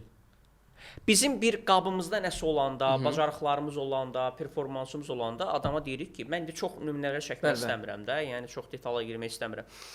Getginən sən bunu etmə gücün var, çünki sən bax bu şeyləri etmisən də sən. Amma olmayan adamda onu yaratmaq çətin olur da. Ona görə sən birinci yaradasan ki, zaten məntiqimiz və məqsədimiz də o problemi həll etməkdir də. Sistemi düzəltməkdir. Gözəl. Amma burada belə deyək də. Amma sən deyirsən ki, sistemi düzəldək, sonra eləyək onu. Mənim resursum yoxdur onu düzəltməyə. Necə eləyim onu? Tamam. Burada amma itirdiyimiz məqam nə olur?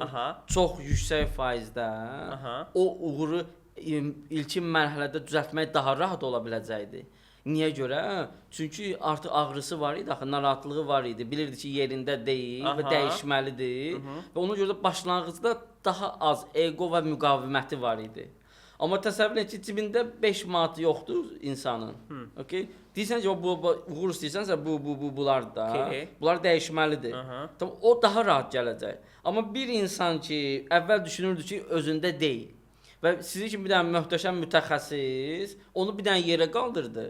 Gəliri oldu aylıq 3000. 3000 gəliri oldu, artıq ego qalxıb. Amma şərtləşirik də, siz özünüz tərəfdən şərtləşə bilərsiniz. O insanın içinə müdaxilə eləmək olmur. Siz nə deyir? Yox, başa düşdüm. Ya qardaş, tamam anladım da. Necə edək bunu? Necə həll edək? Və bu ölçülə bilən deyil axı. Başlanğıc, yenə deyirəm, ən pis tərəfi nədədir? Sizdən gedəndə çətinlik nədə yaşaya bilir? Gözəl də insan çatdı performansa. Əli dəydi uğura. Okay. Onun qayıtmağı daha da çətinləşəcək. Niyə? Çünki özünə sual verəndə ki, məndə nəsə qaydasında deyil. Əvvəl başlayanda Orxan müəllim mənə demişdi ki, bəzi şeyləri düzəltməliyik. Mən başa düşdüm səni. Mənim cavab almaq istədiyim nöqtə oldu ki, necə? Yəni ki, bu güc yetmir axı. Okay. Tamam, başlanğıcda bir dənə metodika deyə bilərsən, məsələn, tutaq ki, aydınlanma, fərqindəlik asan məsələ deyil də, deyək ki. Başlanğıcda gücü yoxdursa, başlanğıc halı ən ibtidai halıdır. Düzdür? Yəni hələ egosu, maddiyyatı falan zəif olan yerdir də. Çünki istəyəcəkmi? Söhbət tək maddiyyatdan getmir, yetərsizlik. Qəşəng, yetərsizdir. Yetərsizliyi düzəltmək daha rahatdır. Niyə göstərsən axı sən yetərsizsən. Bir də var ki, bu yetərsizliyi ilə bir nəfər siz kimi mütəxəssis, möhtəşəm mütəxəssis, öz işinin peşəkarı mütəxəssis gəlir düzəldir onu. Necə düzəldir? Sistemi düzəldir. Sizə maraqlı deyil bunun aşağı tərəfi uşaqlıqda dəyişib, dəyişməyib. Mən hal-hazırda sizin yanınızda maraqlıdır qardaş. Bax, deyək ki, gəl belə təsvir edək də, belə bir metafor eləyək. Bu adam bir evdə yaşayır. Bu ev buna məxsus deyil. Uçulub dağılmış evdir. Mən deyirəm ki, sən bilmirsən necə ev tikəcəksən də. Mən başa düşürəm, amma sən başa düşmürsən də hələ bunu sən necə. Gəl sənin üçün bir dənə bir balaca bir shelter, bir sığınacaq tikək. Ki sən çöldə qalmayasan da. Amma ona qədər sonra bir yaradarıq da sənin üçün. Okay? Mənim məntiqim belədir. Amma bura sənin üçün təhlükəlidir. Buradan çıxmalısan. Tamam. Məntiqi bax. Sən deyirsən ki, gəl burada bunu düzəldək. Amma bunun gücü yoxdur axı, burada resurs yoxdur. Evi yoxdur. Aha. Tamam. Özünün olmayan materiallarla bir dənə ev tikib salırsınız içəri. Aha. Tamam. Sonra deyirsiniz. Mən deyirəm də sığınacaqdır da sənin deyil. Sənin okey. Amma o ki evsiz idi. Girib bura komfortludur axı. İnsan da komfort axtarır da. Sonra deyəndə ki, bu sənin deyil ha. Qayıt orada ev tikinə. Onun reaksiyası bizə necə? Gələn dəfə. Next time. Niyə? Çünki ora qayıtmağa güc zaten ora qayıtmaq güc sərf eləyəcək axı. Yox, bax burada sən burada mən cavab ala bilmədiyim nöqtə odur ki, mən deyirəm ki, güclənir, sən deyirsən yox, güclənmir. Amma mənim təcrübəm o ki, bunlar güclənir bax faktiki olaraq. Tamam, mən də eyni şey deyirəm zaten. Güclənir. O gücü var əlində. 1, maddiyyatı var, 2, egosu qalxıb, 3 özündə deyil.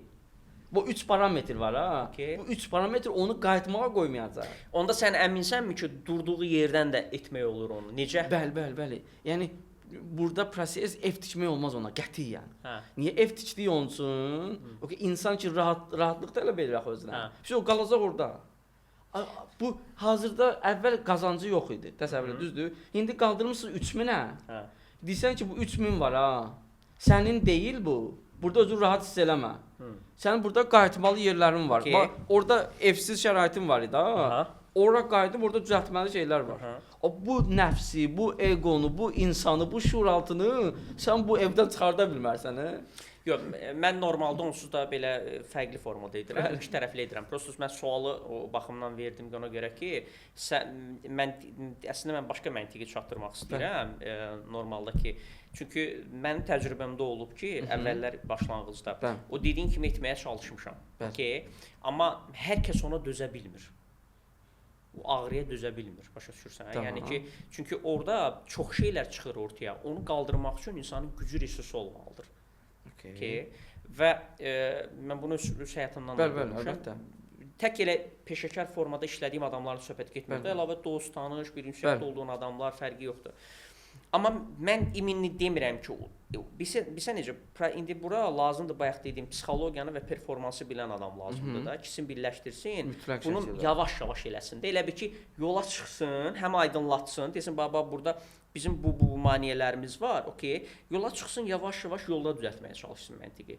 Başa düşdün, amma desin də öncədən məlumatlandırsın ki, bax burada çalı olacaq. Alternativin deyirəm sizə, zamanın sərf eləsin, əvvəldə düzəltməyə, sonra yavaş-yavaş gedəcəyi yolu sürətli keçsin. Onda belə çıxır ki, onun zamanla, ancaq zaman lazımdır, ona belə çıxır səndə. Mütləq şəkildə. Məsələn, sizin işiniz çox möhtəşəm, yəni bu işin sənətkarısınız, nə baxımdan, yəni istənilən bir sizə materialdan, sizə sadəcə material lazımdır. Materialdan möhtəşəm performans yarada bilirsiniz. Bu tərəfi əladır. Amma sizdə bu tərəf yoxdur ki, yəni insan bu performansdan sonra çökəcək, divara girəcək, azacaq falan. Zaten sizin işiniz deyil ha bu. Yəni sizin işiniz performansı verməlidir. Bu da möhtəşəm. Burada bir dənə məsələ var. Burada sənə qətiyyən razı deyiləm də.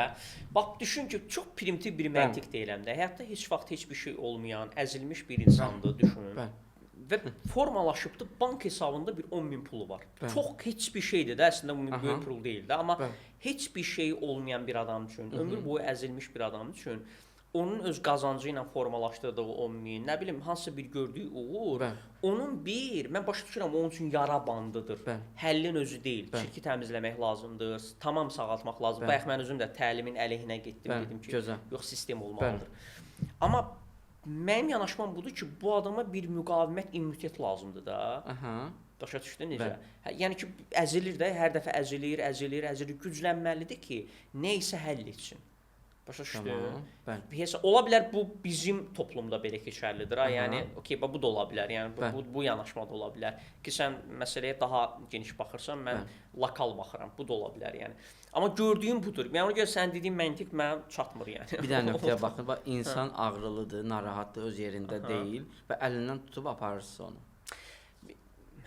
Bu aparma prosesi. Amma deyirəm bax bu var. Hamısını qeyd eləyirik. Yavaş-yavaş gedirik də. Elə bil ki, oturub psixoloq kimi onunla işləmirik də. Okay? Yəni gəl belə insanlar bizi başa düşməsi üçün klassik versiyana gedək də. Psixoloq oturur eləyir, gəl belə yanaşma eləyək. Travmalarla işləyir, sağaldır, filan, hə super. Bu ona pul verir, zaman, enerji sərf edir, ortada heç nə yoxdur. Amma mən deyirəm ki, gəl bununla bərabər bu tərəfdən də bunu yaradaq.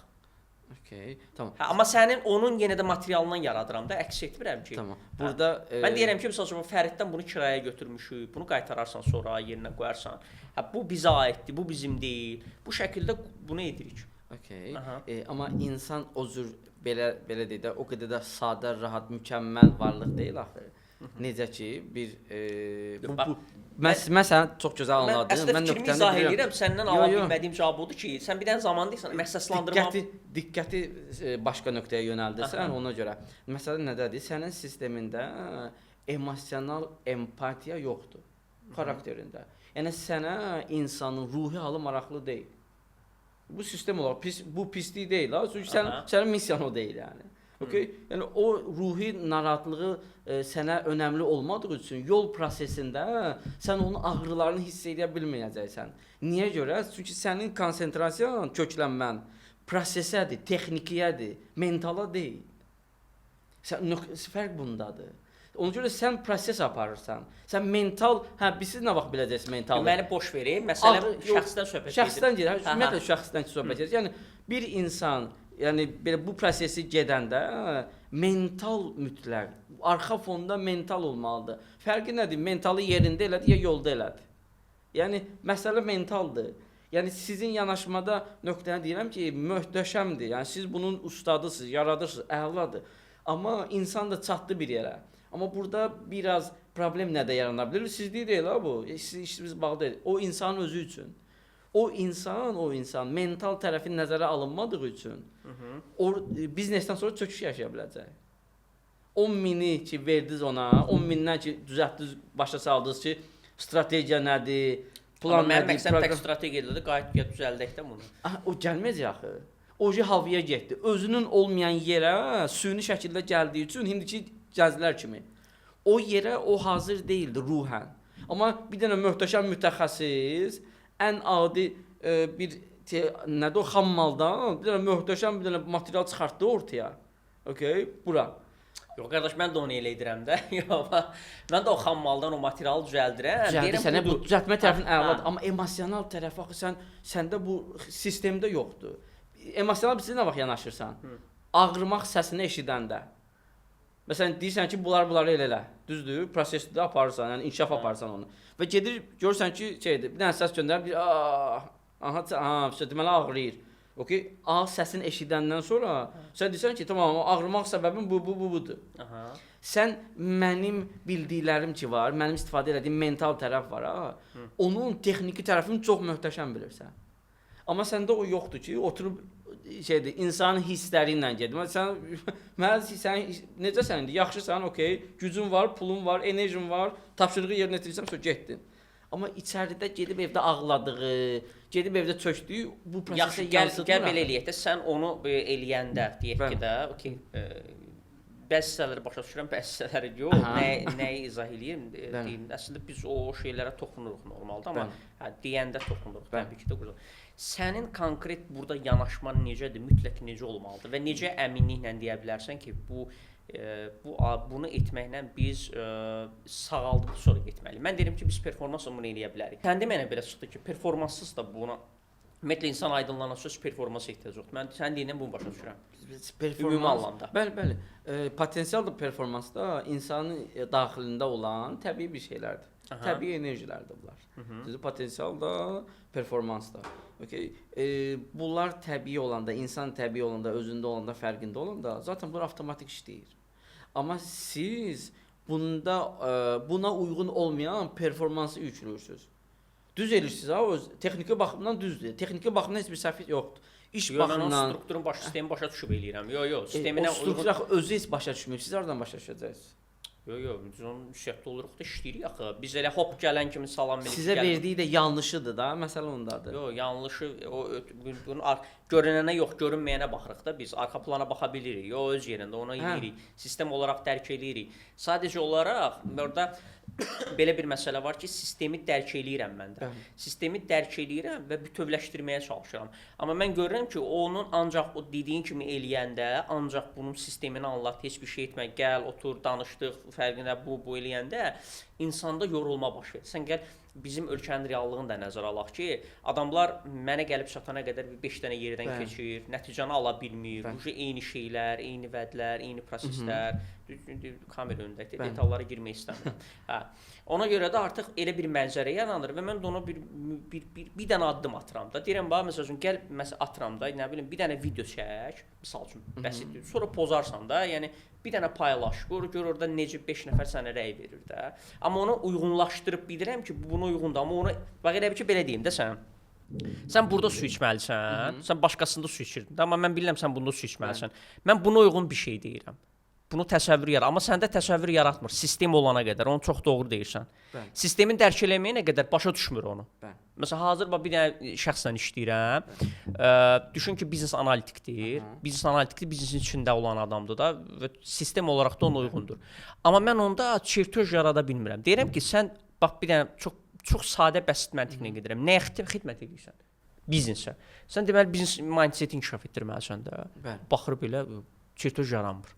Demirəm ki, biznes qur da. Yəni deyirəm ki, yəni inkişaf etdir, gör nə edə bilərsən.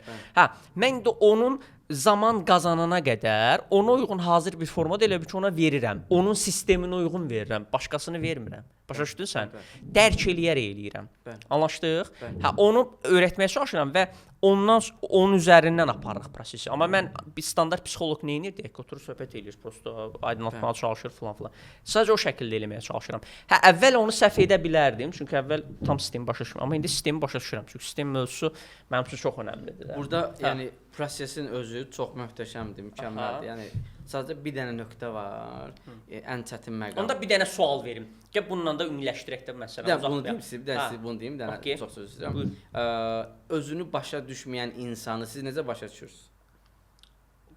Özünü anlamayan insanı, tamamilə xarakteri əzilmiş, dəyişilmiş bir insanı siz necə başa düşürsünüz? Onu ziddiyyətləri ilə, tamam, yanaşmaları ilə, fikirlərində arxasında məsəl üçün bir fikri deyir, onun arxasındakı başqa məqamlar.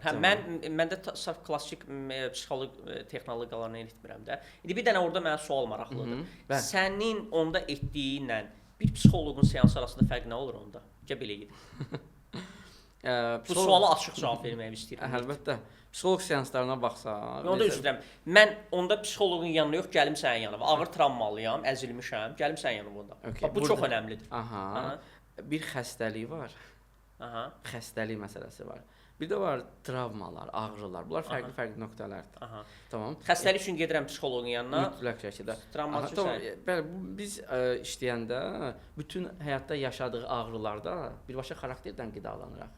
Məsələn, mən bilirəm ki, insan gəlib, xarakterini bilirəm, müəyyənləşdirdim və bilirəm ki, onun danışmamaq bilirəm ki, nədən danışacaq. Onlar hamısı xarakterdən qaynaqlanır. Və deyirəm ki, xarakterin bu xüsusiyyətləri var. Tamam. Bunu ilə üzləşməmək üçün sən burada zəifsən axı. Xarakter sənə, ruhun sənə, şuuraltın sənə panik atak verib ki, oradan qaçasan. Yox, bilirəm də Bu, müdafiə mexanizmi. Bəli, bəli. Necə, yəni bir var müdafiə mexanizmi, bir var ki, başa salırsan ki, buna görə qaçmısan. Bir də var ki, sistemdən gəlirsən, sənin ruhunda, o xarakterində ola buna görə bu baş verdi. A-dan sonra B oldu, B-dən sonra C oldu, C-dən sonra D oldu. Sən qayıt A-ya. A-da budur. O da başlayır dirəniş göstərmək. Yox, məndə A olmayıb axı. Mən də xarakterimi bildiyim üçün həyatında yaşaya biləcək A-ları nümunə gətirirəm ona. 1A, 2A, 3A, 5A-dan sonra təslim olur ki, bunların hamısı mən yaşamışam. Bilirəm yaşamısan, çünki sənsən də bu. Və orada müqavimət zəifləyir. Bu proses şuursuz proses deyil. Bu şuurlu fərqindədir. Amma sənin bir dənə bayaq bizim bir mübahisə etdiyimiz polemika deyərdim ona. Məqamın bir dənə dəstəkləyici bir tərəfini deyim sənə ki, məsələn, olub ki, məsələn, bax indi yadıma düşür, məsələn, əvvəllər neçə il öncə. 40 yaşında bir xanımdır gəlib. 5 ay işləmişik, uğurlu nəticə olmayıb, sağollaşmışıq. Net deyirəm. Sonra mən başa düşmüşəm niyə? Çünki niyə? Bax, eyni formada bu adam bu istiqamətə getmək istəyir. Mən hər keçən an bir formalaşırsan, inkişaf edirsən də. Mən amma başa düşmüşəm ki, bu yol buna uyğun deyil. Bunu bura qaytarmağa çalışmışam. Heç kim, o sənin bayaq deyirdin, mənə ki, qayıtmaq çətindir. Qayıdıb, amma mən burada məntiqlə deyirəm ki, mütəxəssislə gedib eləyə bilər, amma sən deyirsən yox. Amma özü gedəndə onu qaytarmaq çətin olur. Məsələn, indi işlədiyim insanlar var. Məsəl üçün planlama eləyirəm və planlamadan sonra qərar verirəm ki, bu adamın mentorluq eləmək yoxsa. Amma planlamada mən onu göstərirəm də ki, nəyi necə edə bilərsən, hansı formadadır. Və adam var, başa düşürəm ki, 40 məsələn hal-hazırda nümunələrdən deyib 44 yaşlı birisi var. Gəlibdi bu prosesi. Mən şübhə edirəm ki, oradan qayıdacaqmı yoxsa yox. Çünki çox çətindir də. Sən həyatın bütün prosesi ona uyğun qurub və sıfırlamalıdır o həyatı. İndi mən imini sənin aspektindən demirəm də, xarakteri ümumiyyətlə baxırsan ki, heç bu sahə uyğun deyil, bu proses uyğun deyil, amma səni gəlib bunun üzərində qurmaq üçün. Məsələn, bir neçə il öncə olmuşdu nümunəmdə, hüquqşünaslı xanım gəldi, super belə görüntü, yaraşıq, hər şey möhtəşəm, irəliləmə, inkişaf. İkinci görüşdən sonra mən başa düşdüm ki, orada deyil. Bu orada deyil və hüquqşünas deyil. Sonra məlum oldu ki, bunu evdə kifayət qədər incidiblər vaxtilə. Onun beynində 2 dənə şey yaranır da müdafiə mexanizmi. Ya cinayətkar olacağam, ya da hüquqşünas. Amma hüquqşünas kimi formalaşmır onda beyin. Sadəcə inkişaf elədikcə o beyində müdafiə formalaşır, o hüquqşünas kimi ifadə edir özünü. Elə bir ki, hüquqşünas da hüquqşünas deyil də. Və indi tamam başqa sahədədir. Elə olur ki, dəyişə bilirsən, elə olur yox. Amma özüm onu edəndə, onu hardasa təsir etmək olur. Amma sənin dediyi orada tam haqq qazandıram ki, kimsə ilə gələndə o çox çətin olur. Çox çətin olur və ümumiyyətlə çox zamanda effektiv olmur. Amma ən azından biz bildiririk ona ki, okeydir. Amma sən orada yaxşısan ki, bundan sonra sənə yönəlmək lazımdır. Mütləq.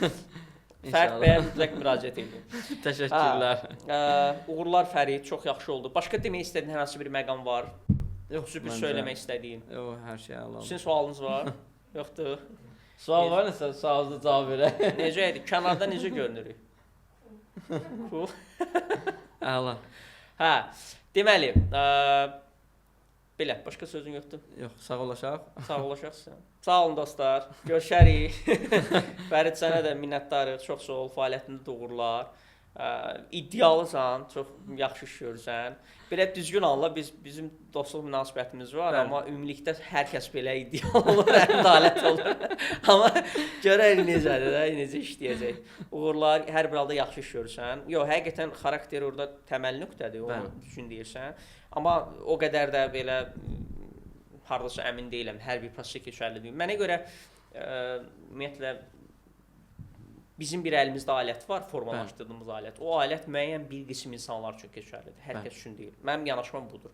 Sən iddialı edirsən ki, hamıya kömək edə bilərsən də. Sən məntiqin budur da belə başa düşürsən. Burada debata da açığam, müzakirəyə də açığam, istənilən suallara da cavab verməyə hazıram. Yəni bu gün kimi aydın nöqtədir, bəli. Yəni bu sən hamıya kömək elə. Yaradılışdan olan bir nöqtə. Yəni buna qaçış yeri yoxdur da. İstəyirsiniz ailə olsun, istəyirsiniz uşaq olsun, istəyir karyera olsun, istəyir performans olsun, istəyir gələcək olsun. Yəni ümumiyyətlə həyatın başlanğıcı budur.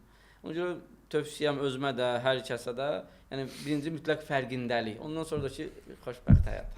Yaxşıdır. Yaxşı geri dönüşlər olsa biz bir dənə qəşəng başqa formada təşkil edə bilərik. Hətta bir neçə də dəvət eləyək. Orada konkret debat kimi eləyərik. Məmnuniyyətlə, mən hazır. Orada konkret debat kimi eləyərik. Çünki çox iddialısın. Çünki mən indiki prosesdə biraz səni anlamağa çalışdım ki, həm auditoriya, həm mən də səni anlayım. Amma növbəti proseslərdə düşünürəm ki, daha yaxşı etmək olar. Günhan bəy də bu da dəstək verər bizə. İnşallah. Sizə təşəkkür edirəm dəvət üçün. Çox xoş oldu. Sən sağ ol, uğurlar, fəaliyyətində uğurlar. Minnətdaram. Görüşərik dostlar, sağ olun. Sağ olun.